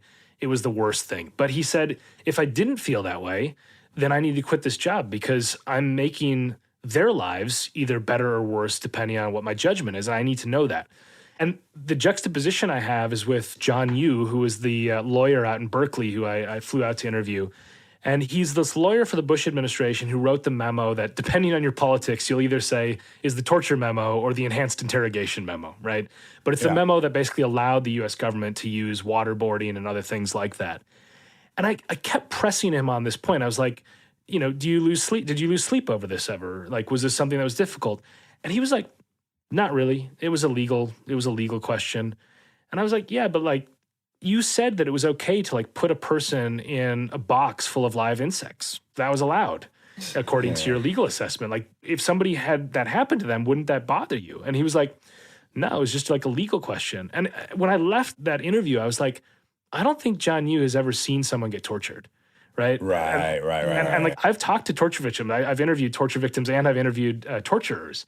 And I mean, it's horrible. I mean, it's one of the worst things to have somebody tell you about being tortured. It's like one of the worst things I've ever experienced in my life. And I think that lesson that I took away from those two stories was that you have to make sure that people in positions of power understand that they're playing with real people's lives. And it's so easy to abstract when you're a politician or president. I mean, the good ones try to force themselves to be exposed to the people who hate them because they have to understand why those people are upset. And then they have to live with that. That's hopefully why they die sooner out of stress. I mean, politicians often will die sooner if they're presidents, as I said before. And hopefully that's because it actually weighs on them, right? I mean, it's supposed to be a burden of responsibility rather than a thing that you seek for your own enjoyment and gratification. And so there's 10 total examples of sort of how I think we can reform systems, but there's 2 examples there. And no, they're not going to fix everything. I mean, you can't remind everybody. A psychopath's not going to care about the weight of responsibility. But I think in aggregate, they can make a much better world. And I'm still very optimistic, both about human nature and about making the world a better place, despite the fact that I've encountered some of the worst people in it. There's a version of the utopia I believe in where it's like somehow we have a metric to assess the threshold of temptation humans on average can endure. And that anytime we have a job or a situation where we recognize this is going to put the human in the red, that's going to be a CEO that has to make this. I think if we had a method by which we could evaluate that, I guess I don't like systems that set humans up for failure. I've never liked abstinence training sex. It's just like, you might even be ethically correct. I have no idea. It doesn't fucking matter. Teens are going to fuck. There's no way around that. So once you acknowledge that, then you're like, or what's the least worst outcome? Well, that they would not get pregnant while doing so. Okay, so let's jump to, I just think I'm a little suspicious of any system that's like, the way we fix this is we call on people to be their best at all times. Makes me a little nervous. So I guess I wish our systems accounted for our fallibility in a non-judgmental, realistic way. We're like, hey, man, we're not fucking AI. Guess what? You put a single mother of 3 in a fucking evidence locker, no one's going to know that 10 grand went away. Let's be realistic about that. I think the lesson there, which I agree with, is that also you have to accept that the same person will behave in totally different situations, right? And that's one of the things where we have to understand that it's not just like, if you do something bad, it's not because you're a bad person necessarily. So the weirdest thing I did researching the book, actually, is one of the last things I did before the lockdown, was I flew out to Vermont. And this guy, Paul Bremer, he ran Iraq from 2003 to 2004. Bush put him in charge of running Iraq. Now he's a ski instructor in Vermont. So I took a ski lesson with him, chatted on the chairlift and so on. And it was just funny because like I grew up in Minnesota. I was a downhill ski racer when I was a kid, so I was a better skier than him. But anyway, Wait, were you under the guise of just a student, or did you tell him I want to interview you and get a lesson? No, I told him beforehand. I didn't spring it out and be like, oh, by the way. He actually said to me, he's like, yeah, I'll do the interview, but like, let's do a ski lesson because I'm working that day. So, I can't. And he's like, my bosses will be upset. It's like, this is the guy that ran Iraq. Oh my God. Also, best way to talk to a man, you're both facing forward, no eye contact, then you're going down a hill facing forward. There's a lot of psychological tricks here.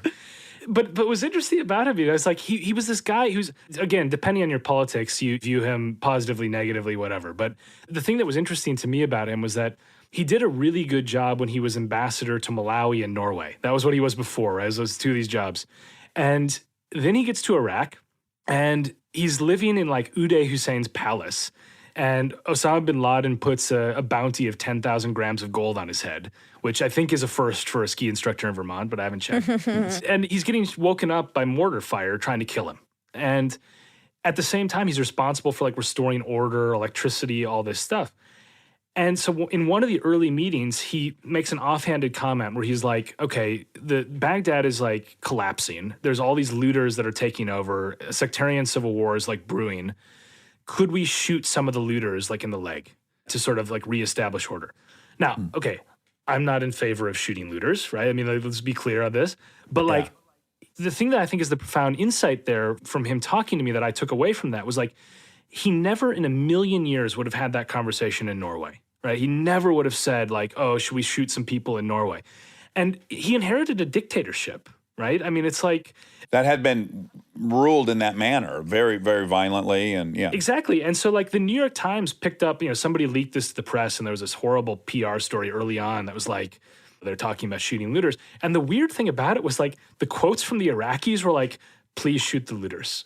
Whereas like in the US context, it was like, this is the worst thing imaginable. And what he was saying is he's like, nothing we were doing was like in the US. I mean, I was in a palace built by Saddam Hussein's sons. I mean, it was like, I can't play by the old rules. And I had another experience. I interviewed, I don't know, have you guys seen the documentary on Netflix, Wild Wild Country? You ever seen Oh that? my God, we love it. Yeah, the Rajneeshis, Ma Nod Sheila. Yeah. So I flew out to Switzerland and I met Ma Anand Sheila. Oh my God. Yeah. That's my mom. I'm most attracted to her of any human that's ever lived. I'm so hot for her. It's crazy. Are you single? No. Oh, fuck. Okay. All right. Go ahead. She's the worst bioterrorist in U.S. history, right? She's like poisoned 1,000 people with salmonella. She's known as the worst bioterrorist in U.S. history. She serves like 4 years in jail, gets deported. And she did some crazy stuff when she was Bhagwan's right-hand woman, right? I mean, she was plotting to assassinate like a U.S. attorney. There were attempts to try to like weaponize HIV, which is just like a new virus at the time. And like they were looking at salmonella variants that were much more deadly than the one they actually used in the end. All options were on the table. All options were. That's right. So so where I met her is she's in charge of a care home for people with schizophrenia in Switzerland, vulnerable people, right? And it was funny because like I walk in and she like offers me some water and like she poisoned 4 people with water. So it was like I was like I didn't know what to say, so I was like, "No thanks, I've already had some." Right? Which is like, you don't say that about water. It's like, but I was like flustered because I was worried she's gonna kill me. So anyway, but she's like this lovely old lady. She's like this tiny, like I think she's Powerhouse. like 70, 72. And she's just like really nice. She's got a portrait of her parents and Bhagwan in her room, and the residents clearly love her. And I was like, this is like a classic case study because she's like this art student who then like becomes the voice of a guru and like a god and like poisons people. Builds a fucking city. Yeah, and an airport and Yeah. She tried to also, she was plotting to poison the water supply by pureeing beavers. This was one of the plots that they came up with. Yeah, I'm gonna put it in that big like- water tank. Yeah. So anyway, but then she leaves and she's like never done anything bad since, as far as I can tell. And she's taking care of vulnerable people and is just like a lovely person. And you're like, wow, that's pretty weird, right? Like you can have this taste of power and end up plotting massive assassinations and killings of people, and then all of a sudden be the Swiss government's like, yes, you are the person who should be in charge of schizophrenics. Like, I mean, it's, which, you know, I sort of think probably shouldn't happen, but. Well, although, like, I guess it depends, like, what you're attributing her behavior to. So I wouldn't attribute it to, like, a bent of power as much as, like, ultimate in-group survival. Like, what you saw was someone who would have killed all out-group members to protect in-group members. And in some bizarre way, if I'm Switzerland, like, yeah, the schizophrenics, they need a fucking actual ally that's going to fight for them and make them their in-group and care about them. So in a very bizarre way, maybe that is the skill. She does well with a purpose. Oh, my God, yeah. She really goes to town. Yeah, it's true. And it's weird, too, because it's like when I met her, she lives in this town. Like, if you took like a postcard of Switzerland, like that's where she is. Did you get a sense if she had a lover? I asked her about it with Bhagwan, and she was sort of coy about it. But I think Yeah. she was basically like, yeah, it happened with the Bhagwan. Right. But she, as far as I could tell, isn't living with anyone. She had a single bed, so like a twin. So okay. I don't know. But I that's can all. make To that get her work. into at least a queen. I can make that work, though. A twin? Well, whatever is necessary. Brian, I can't imagine you thought you'd be ensnared in a sexual debate about Ma Nod Sheila, but here you are. Or someone so knowledgeable about Japanese snow monkeys. So there you go. Brian, this has been awesome. I just want people to know for your book, Corruptible, you talked to 500 people and some of the most bizarre people one could sit down and talk with. I mean, it's so juicy in that respect. So, and I also want to mention to people that you have a podcast that I've listened to, Power Corrupts. I listened to the Nauru Island, the $1 Billion Shack episode, which was fantastic, about this thank little you. island in the Pacific that first discovered they had a lot of phosphate in the way of guano, and they started exporting that, and then they got all this money they didn't know what to do with, and then they got involved with all these ventures. Oh, wow. Yeah, again, so much of these, like, I think our knee-jerk is to, like, we want to vilify people, but it's like, back to the Iraqi leaders example, it's like, quite often you should be looking at, did they make the least terrible fucking decision in a lot of terrible In the decisions? circumstance. Yeah, and that all these different countries have varying degrees of good and bad options. And that must be taken into account when we're trying to cast This judgment. is chapter 7 of my book is why it appears power corrupts, because Some of that is that these people have terrible options exclusively. So when they do a bad thing, it's not that they turned bad, it's that they didn't have a good choice. But there's also like the learning aspect of it, right? Like if you've got a psychopath who like gets into power, at first that person is not going to be good at wielding it. They're not going to figure out all like the levers to pull and like the people to manipulate and so on. And over time, they're going to get really good at it. So on paper, it's going to look like power corrupted them because they're going to inflict more harm. But actually, they just learn to be good at being bad. And there's like a lot of stuff like that. So it's one of the things that I loved about researching this book. I mean, it's the most fun thing I've done professionally by far because like I talk to these weird people. I mean, they're bizarre, but also like everything is so much more complicated than it seems. That's why when people always like, I talk to them and they trot out like, oh, power corrupts absolutely, end of debate. I'm like, yeah, okay, well, there's 250 pages about how much more complex this is that I can offer you because it is not that simple. It's a much more nuanced. And I think you guys did wonderful questions in asking about this because it's nature versus nurture. It's human behavior that can be shaped. It's the same person in two different situations as a monster in one and an angel in the other. And I think one of the things that I struggle with is that all these debates are like racked with moral judgments. Like, oh, you sat down with somebody who is a terrible person, or you're saying this person took the least bad option, but they killed people. And you're like, yeah, but I mean, this is not a situation where nobody was going to die. They were in a situation where someone was going to die and they decided who it was. Now, I'm not absolving it. It's not like you're saying like, this was cool, it was good, but you're sort of saying like, let's try to figure out why this happened so we can stop it in the future. And like, I think it's counterproductive to have those conversations be just, this is the end. You shouldn't ever talk to these people. You shouldn't ever entertain their ideas or anything like that. Well, just first and foremost, the notion that you can or cannot talk to anybody is patently Silly. absurd. Yeah. Like, what are you afraid of? You're going to hear something that's harder for you to wrestle with? That's really what your fear is, probably. Brian, you rule. Keep writing. We need you. If you're in London, get enrolled at the University College so you can have Brian as your professor. That's where you teach? Yeah, UCL, University College London. So go down, take a class from Brian, read Corruptible, and then listen to Power Corrupts podcast. Thank you so much, man. It was such a blast having you. Oh, it was awesome talking to you. Thanks for having me on. And now my favorite part of the show, the fact check with my soulmate, Monica Padman. First of all, you're wearing the sweater, the coveted sweater that no one, I guess today's the day, or have I already told people what the brand was? I don't think we told people. Okay, I'm coming over. Okay. Hold. Okay, holy shit. I had a total hunch it was this. It's Kmart brand. Oh, yeah. I should have known that. It's Stein Goya. Is that the right word? Stein Goya. I guess it's a division or a leg of Kmart brand. Whoa, Rob, that was weird. So what just happened? Okay, so I was turned around and Dax was looking at my tag and Rob was you said something and it I didn't hear because I didn't have headphones on. but so exactly. So I had headphones on and I thought Rob also came over to look because he sure. was speaking right in my ear. Yeah. That was interesting. ASMR. Yeah.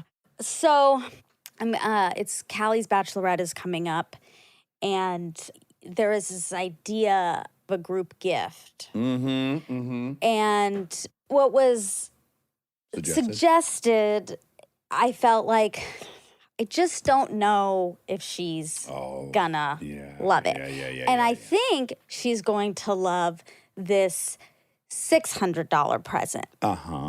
Sure. And it's a know her well, and you guys have a similar aesthetic. Listen, we're friends on Instagram, so I'm very aware of her home decor. Oh, she's it's incredible. top notch. Yeah. Very top notch. The curation of the flowers, this, that. So, yeah. So I'm like, fuck, I don't. I mean, look, what they suggested was great. Yeah. Like, it was beautiful and great and lovely. But I'm like, but it's a group gift. And I think she might wear that one day and not wear that again. And I'd like to get her something I think she's definitely going to wear again, even though it's really, really, really, really expensive. This is a group gift. This is the opportunity to do it. But hold on, the 600 is really, really expensive? Not for a group gift. So I thought the 600 was the cheaper gift. Yes, I did too. Again, guys, you're going to go like, bullshit. In my group, yes, that's right. That's right. But Callie does well for herself, so she can go get herself something. So that needs to be brought into the equation. And you do quite well for yourself. So all these things are relevant. they're all relevant. And I understand not everyone wants to put in $50 or $75 or whatever. I get that. Like, So throw in $10. So that's what I But said. now you can't because we talked about it. No, so I your said I conundrum. tried this. I already tried this. So I sent the picture. I said I think she'd really love this. I'll buy them, and then everyone just pay what they would pay for the group gift. Yeah, Like, yeah. I felt kind of weird saying that, but also I was like, fuck this. Like exactly what you said. Callie can buy. She could buy this on her own. Yeah. But it's also they're too much for pajamas, so she won't buy them on her own. Right. So this is why Perfect time for a gift. Exactly. Can I advise you? Sure. Do whatever group gift they suggest, and then buy her those pajamas. That's exactly what I did. Great. But you're in the position that I'm in regularly, and then I think I get some criticism for it, which is like, it's a very tricky situation. You don't want too much sway over your group. Of course. Okay. Of course. But then you're in another position, which is just like, I will say, hey, I'm going to Austin, which is I'm going to do. Yeah. If anyone wants to join, I'm happy to get some houses. Yeah. And that may come up for me 3-4 times a year where like, I'm going to Austin, I'm going to Miami, I'm going to here. Anyone who wants to join can. But now, net total at the end of the year, people took 3 of their 4 vacations where I wanted to go. It's tricky. Yeah. I get it.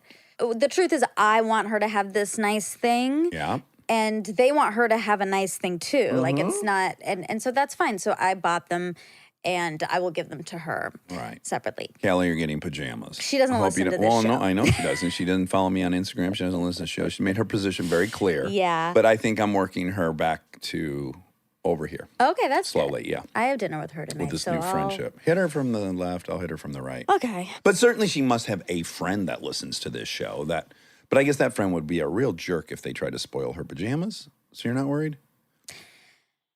I'm gonna text her. I'm getting her the pajamas. Okay. Just Okay, to before nip it it in comes the out. bud. Okay, great. Yeah. Oh man, this is a. What do they call these problems? Stupid, Stupid. unnecessary, and dumb. Private plane problem. First world problem. First world problem. They are, yeah. But I've been hearing a new one recently that I kind of like. Champagne problems. Champagne problems for Yeah, sure. Big time champagne problem. We'll probably have champagne at the bachelorette, so that's a ding, ding, ding. Yeah, CP. Yeah. I'm excited to give her those. They're silk. They're green. They're adorable. If these are the ones I see, you were wearing them. I have them in white. Right. Yeah. And you were wearing them in England a lot. London, I England. was wearing them in England. I wore them in Austin. Speaking of Austin. Yeah. Uh-huh. I love them. How are they holding up? Okay.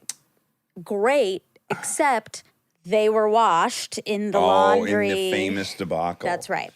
In Laundry Gate. In Laundry Gate 2021.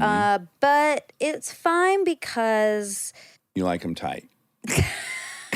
You wanted them Like to be 'em sexier skin anyways. tight. Yeah. You wanted Lycra silk Silk. anyways. Look, they're no longer pajamas, but they are a great cycling outfit. yeah, sure, they've become workout pants. No, what happened to them? No, they actually kept intact. They're just not as soft as they were, which is a bummer. Yeah. It's going to be years before we get over Laundry Gate. We'll be feeling the ripple effects for a long time. We really will. It'll just take lots of time. This might even rear its head in some interesting romantic outcome. Oh, I You know what hope I'm saying? so. Like there might end up being some kind of story where some romantic thing, then you hop in those things, and then that person concluded that you were wearing fake silk, which is like kind of a revelation to them, and it may lead to either a proposal or a rejection. Oh, fuck. Well, yeah. I have a feeling where that's gonna go. But speaking of that, Robbie, you're gonna be mad. You're gonna be mad. So Monica's been naughty. some people have been going through the applications Oh, okay. before me. Oh, right. Like I haven't seen any. They're going through them and they're gonna narrow some down. Yeah. And 2 people were excited about a person, and I said, I want to know more, but it's cheating to know more. Mm-hmm. But then we cheated. Oh boy, you already broke your own rules. Oh my gosh. Well, we already have like a favorite? Well, I don't want to it's probably bad to do that because you're not supposed to do that on The Bachelor, have talked before. I mean, I'm not going to talk beforehand, but you're not supposed to do that. It's Right. against the rules. But we broke the rules a little bit. Oh, great. So I love that there's a front runner though. No, so I mean, he might be the pajama guy. Oh, sure. All to say. I watched the pilot of Kadam's and Ricky's new show. How is it? Oh my God. Is it great? Ricky's so so good. He's so good. I can't wait to watch it. And I'm just so proud of him, and I'm so proud of Kate Eames for telling Yeah. that story. And it's also, I think their express goal with this, it's called As We See It, and I believe it was an Israeli show prior to it being here on Amazon. Yeah. And again, if you don't know Jason Kidhams, he created Friday Night Lights and Parenthood. God, so two of the best shows I ever. just love him. Yeah. I was noting that he did Friday Night Lights, which was first a book, then a movie, Yeah. and he wanted to make that a TV show. And then Parenthood again was first a movie, and then he wanted to, and this was first an Israeli show. So I thought that's a confident place to come from. Like I would get in my head about like, oh well, I didn't originate the idea. I'm not going to get all the credit for this. That's true. I probably would too. Yeah, and he doesn't give a fuck, and then he makes these amazing things out of things. He's not cool. hung up on that, which I kind of admire. And then his thing is so specific. Like if anyone says Parenthood, I'm obviously not thinking about the movie. Right, and it's just two completely different things. Yeah. And they're both fantastic things, and he's happy to have been. Well, the movie is not as good as the show. No, the movie's spectacular. The movie's bad and the show's good. No. The movie's one of the great movies. Ron Howard, one of his very best movies. Well, but you weren't in the movie, to my knowledge, I wasn't in the so movie. it's not good. Although, what's weird about the movie? Okay, if I can just say that. Have you seen the movie? Never. Yeah, Because you're not in it, so I can't see it. Okay, thank you. What's funny is in the movie, I play basically one of the dads who's kind of a fuck up. That's how you start off in the show a little bit. Yeah, but this guy's more of a fuck really? up. Yeah, he's got a gambling problem. He leaves his kid behind. He's not. So I'm playing that role. But really, in my heart, I'm playing Keanu Reeves. Keanu Reeves in Parenthood Keanu Reeves is in Parenthood? yes, phenomenally so. I did my hair like his. Do you remember? I shaved my side and did a swoop. That was the Keanu Reeves look from Parenthood. Wow. Wait, I thought you had long hair in Parenthood. I did, but do you remember last year to match Lincoln, I shaved the sides of my hair. Yes. And then some friend of mine, and I'm embarrassed, I can't remember, was kind enough to do a side-by-side for me because I don't know anything about technology. And then I posted it. So that was him in Parenthood. I see. Okay. So in my mind, I was channeling the spirit of Keanu Reeves, who wanted to be a drag strip racer. Wow. Yeah. And is he represented in the show? No. Okay. He's the boyfriend of one of the lead character's daughters. Oh, okay. Yeah. Cool. Yeah. BTS behind the scenes. Anyways, the whole point of me saying that about As We See It was, what I love about it is you generally get this portrayal of folks on the spectrum that's either saccharine or basically, by my estimation, it's basically just like, you should pity them. Yeah. Which I fucking hate. And this is like, no, we're every fucking thing. We're mean, we're funny, we're inappropriate, Totally. we're fun, we are everything. And so Yeah. what occurred to me is that they do a great job in the show of putting Ricky in these situations. It's in the trailer, it's hysterical. He's playing a game that clearly is very similar to Spades. Oh. And he wins the hand, and he's playing with his father and two elderly folks, women. And the woman says, "Good hand" to Ricky. And he said, "I didn't play it very well. You just played it very poorly. I think maybe because you're old." And his dad goes, sorry, that's the Asperger's. And then he goes, no, Dad, she tanked that hand. And then the old ladies are really kind of gracious about it. And they're like, what a pleasure it is to have your boy at these things, right? And the three of them share a laugh. And what is very clear is that Ricky doesn't know what just happened. Yeah. Like, that's a part that he can't really grasp. And I thought, wow, if you're some point on the spectrum where you're immersed enough in normal society where you have a job, yet you're missing these things. To me, I finally got it in this way, which was like, it must feel like you're moving to a foreign country every year in some versions of autism. Yeah. Where you're watching people speak a language that just completely confusing. Yeah. Yeah. So in that way, like he did exactly what I wanted. Like, As We See, is like, oh, right, you're going to very often see like some people share this weird thing and they're all going to laugh all of a sudden. I mean, and you're going to be left out why. of that. Yeah. Oh, man. Yeah. But it's great. I'm so proud of him. Good. I'm so fucking proud That's of awesome. him. Yeah, he did a great job. He's so Ricky talented. Glassman, good job, buddy. You're so talented, Ricky.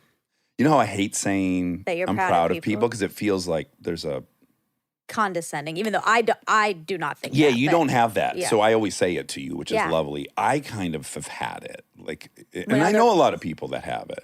Yeah.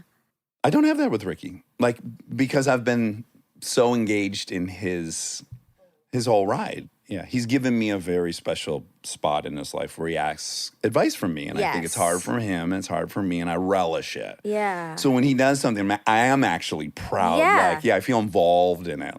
100%. You should. It's lovely, lovely, lovely. Oh, the whole thing made me think of one of the gals on the show who's on the spectrum and one of the lead characters. She goes on a Bumble date.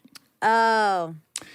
And I guess I'm, as the viewer, quite nervous the whole time, as is the older brother and the other people, and she's not supposed to be on Bumble because my mind goes to, oh no, I hope someone doesn't take advantage of her. Sure. You know, not the case at all. He shows up and he's so good looking and nice, and then it's just too much for him, as it would be. You know, it's just the reality of yeah. But it is, again, I just did the self-pity thing of like, oh, it's too much. Sometimes it's just too much for people and that sucks for them. And it's like, sometimes people who are not on the spectrum are too much for other people not on the spectrum. So it's just, But but again, that's why I love Kadam's is like, he's not taking this bullshit Lifetime movie approach. No shade on Lifetime. They do great content. But that scene would have normally, like her own older brother, who's kind of her guardian at this point because the parents are dead, his girlfriend is really upset he won't introduce them. And he's like, look, there can't be an us if I bring her into the situation because she'll get your number and she'll text you 45 times a day and she'll do it. So it doesn't ignore the reality of the whole thing, which I appreciate. Do you think it's offensive or true to say that everyone's on the spectrum? Do you think maybe people who are on the spectrum might be like, no, you're not? Yes, I agree. That to me is like everyone's on the dyslexia spectrum or everyone's on the addiction spectrum. It's like, addiction's a pathology, and some things are, for me at least, the ones I'll say are. So you'll hear people say that all the time, like, oh, I'm a little dyslexic when I blank, blank, blank. It doesn't offend me at all, but also you're not a little dyslexic. Right. Yeah, I get that. So we talk about age. He's 35, and it was a little dicey at first because he was almost younger than me, and then we don't like that. We don't like that. He was 35, and then it reminded me to say, I'll be 35 this year. So I put in like a email or whatever to get my eggs frozen. Oh, wonderful. Yes. And you're allowing us to pay for it? No. Why not? No, I'd rather not. Oh, okay. I just want to be like Netflix. I know, I understand. I want to have a good policy. And well, fuck it, Rob. If you want to freeze some sperm, you let me know, brother. Thanks. Yeah, because you do. They urge you to freeze it when you get a vasectomy.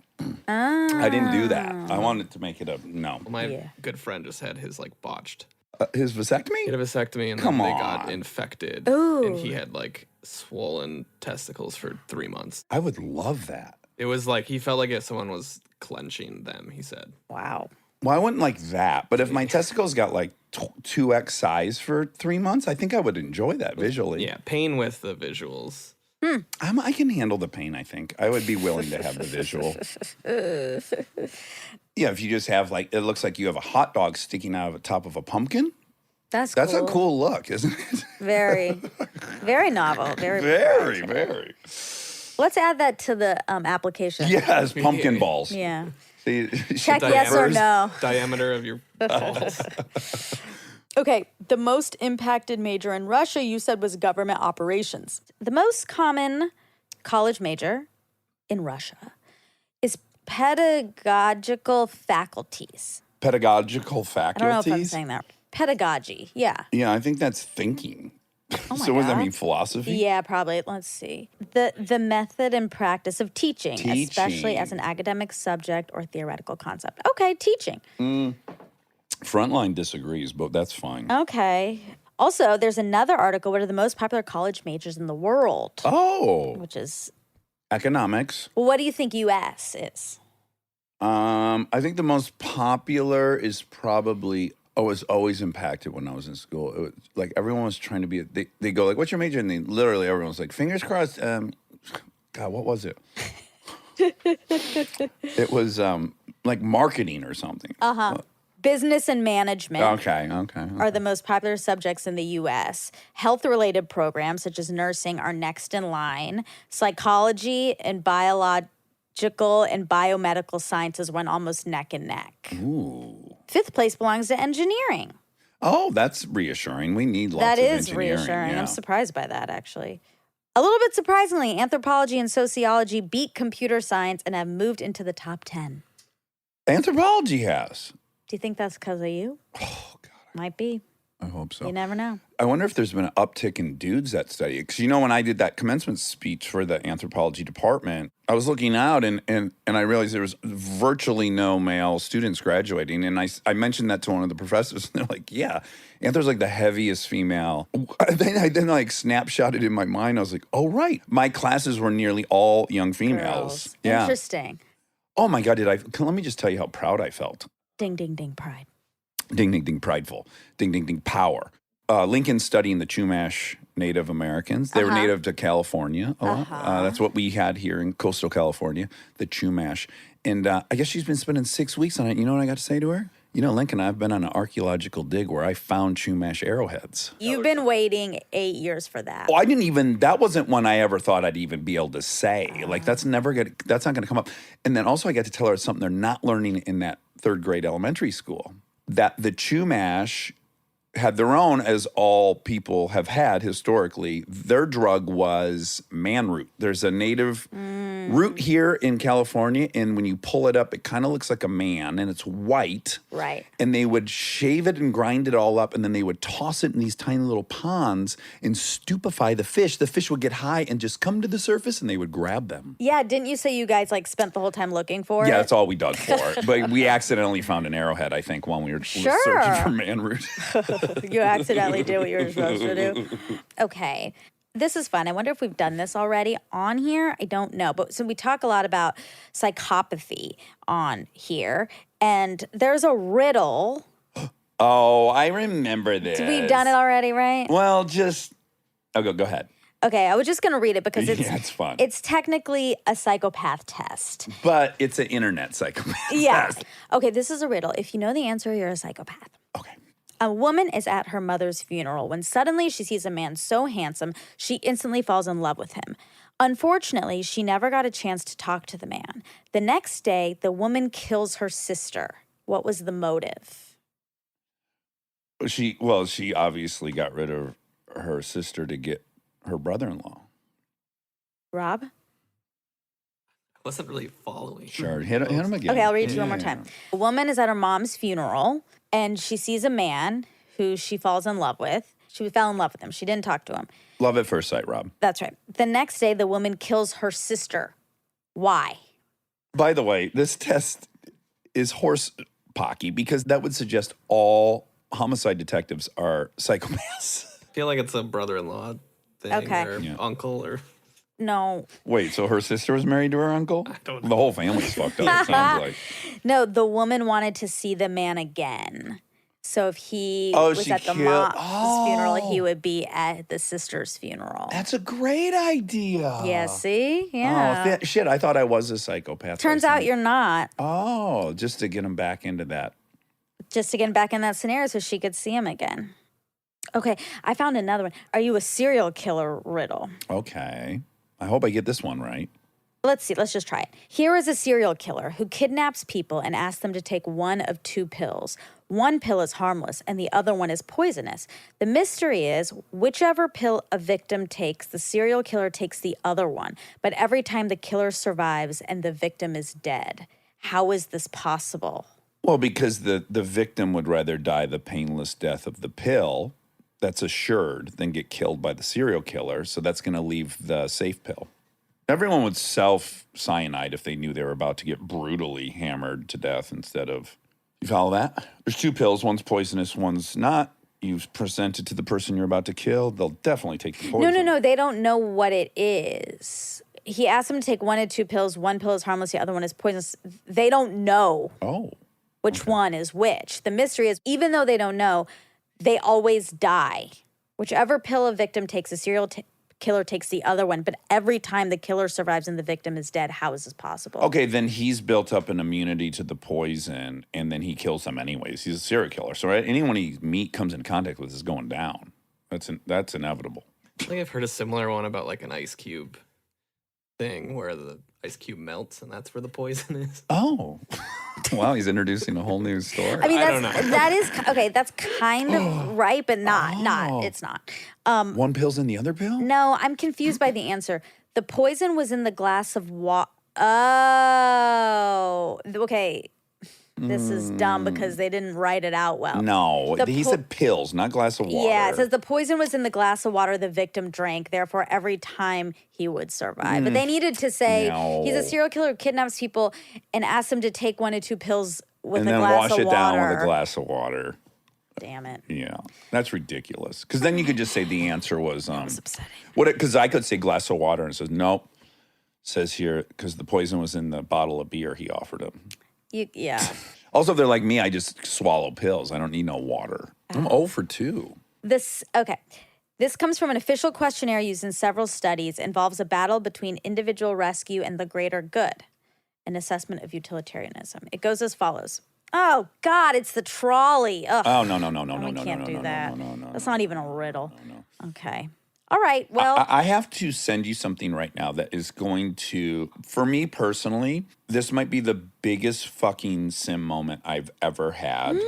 Okay, I'm sitting on the couch in the morning yesterday with Lincoln. By God, a fucking murder of crows was out the window. No way. Yeah, and we were watching them play in the trees, and I was getting like just so excited. And then I said, I wonder can you become friends with them? And I literally Googled, can you become friends with a crow? Do you know they're the only bird you can become friends with? Nuh-uh. Yes, they're not just the smartest bird. They're among the smartest animals. Period. On planet. They're the only other animal that uses tools to get things. Yeah, that's crazy. So we find this really cool BBC documentary, and it shows this little girl up in Seattle who has been feeding these crows, and then they start bringing you gifts.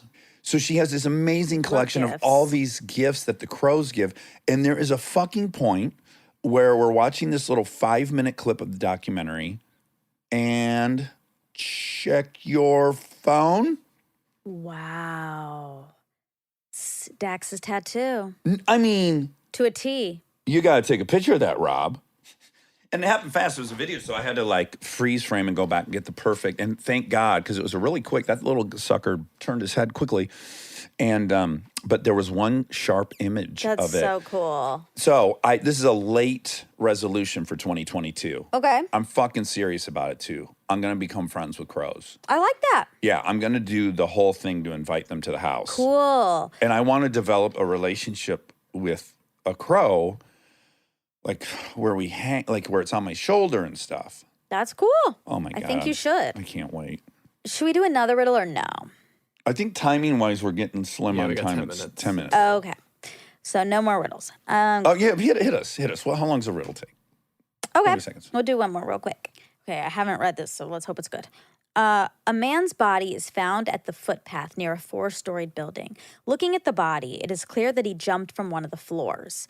Detective Watson arrives to take a look and questions the staff, who tell him they haven't visited any of the rooms facing the footpath since morning. Watson goes to the first floor. You can't. It's too long. Okay. Right. It's like a whole short story about. Yeah, it's long. I'll do a shorter one. Okay. A woman invited her friend to her house. She made a dinner of mashed potatoes and chicken nuggets. For dessert, she cut an apple into 2 and offered the friend 1/2 along with whipped cream. She then proceeded to eat her piece of Just the way same too many fucking items in this apple. story. Okay, With go. the same bowl of whipped cream, the friend died of poisoning, but the host survived despite eating from the same apple. How did it happen? Actually, you should get this one because it's similar to the serial killer one from earlier with the water. But they're not mentioning the water. But it's not water, but Wine, champagne, mimosa. no. It's orange juice. No. Let me read it again. A woman invited her friend to her house. She made a dinner of mashed potatoes and chicken nuggets. For dessert, I mean, what? for dessert, she cut an apple. Okay, it was in the mashed potatoes or the chicken nuggets, and she skipped one of those 2 items. That's a great guess. Okay. For dessert, she cut an apple into 2 and offered the friend 1/2 along with whipped cream. She then proceeded to eat her piece of the same apple with the same bowl of whipped cream. The friend died of poisoning, but the host survived. Okay. These are like my lion riddle a little bit. We're just like, I decided the proper way to be in a cage with a lion. Yeah. You just made it up. Yes. Okay, she had poisoned one edge of the knife with which she cut the apple. I thought maybe you guys would get it because it's But it's- similar to the water. But no. What Okay. one edge of the knife? I don't understand how you could do that and not get on the other No, side of the no. apple. And then, like, right before you're about to cut, you're like, fuck, is driver's side or passenger side? I put that poison on. Like, Yeah. you would get, this is insane. If you're a fucking serial killer, how about this? Ether across the nose. Get them out. Now have some fun. No. Role play. But they like to have like tricks and riddles and Apparently, these people are like more concerned about being clever. Yeah. Okay, well, all right. Thanks. I That's a appreciate great way to that. point that out. Yeah. You're right. They are artists. they're not ta- trying to just kill to kill. They want it to be like novel, proprietary, Yeah. and unique. Yeah, that's right. Okay. That makes more sense. We're out of time. Toddlers do kill adults 2 to 3 times a week. That's a sad but true story. 2 to 3 times a week. That's it. And I was going to end on a clip of Obama. I still will. Yeah. Obama talking about aging. Okay. And it is no wonder that people keep pointing out how the presidency has aged me. That's I urged look me. so old, John Boehner's already invited Netanyahu to speak at my funeral. And that's all. All right. So I love everyone. And Love you. that's that.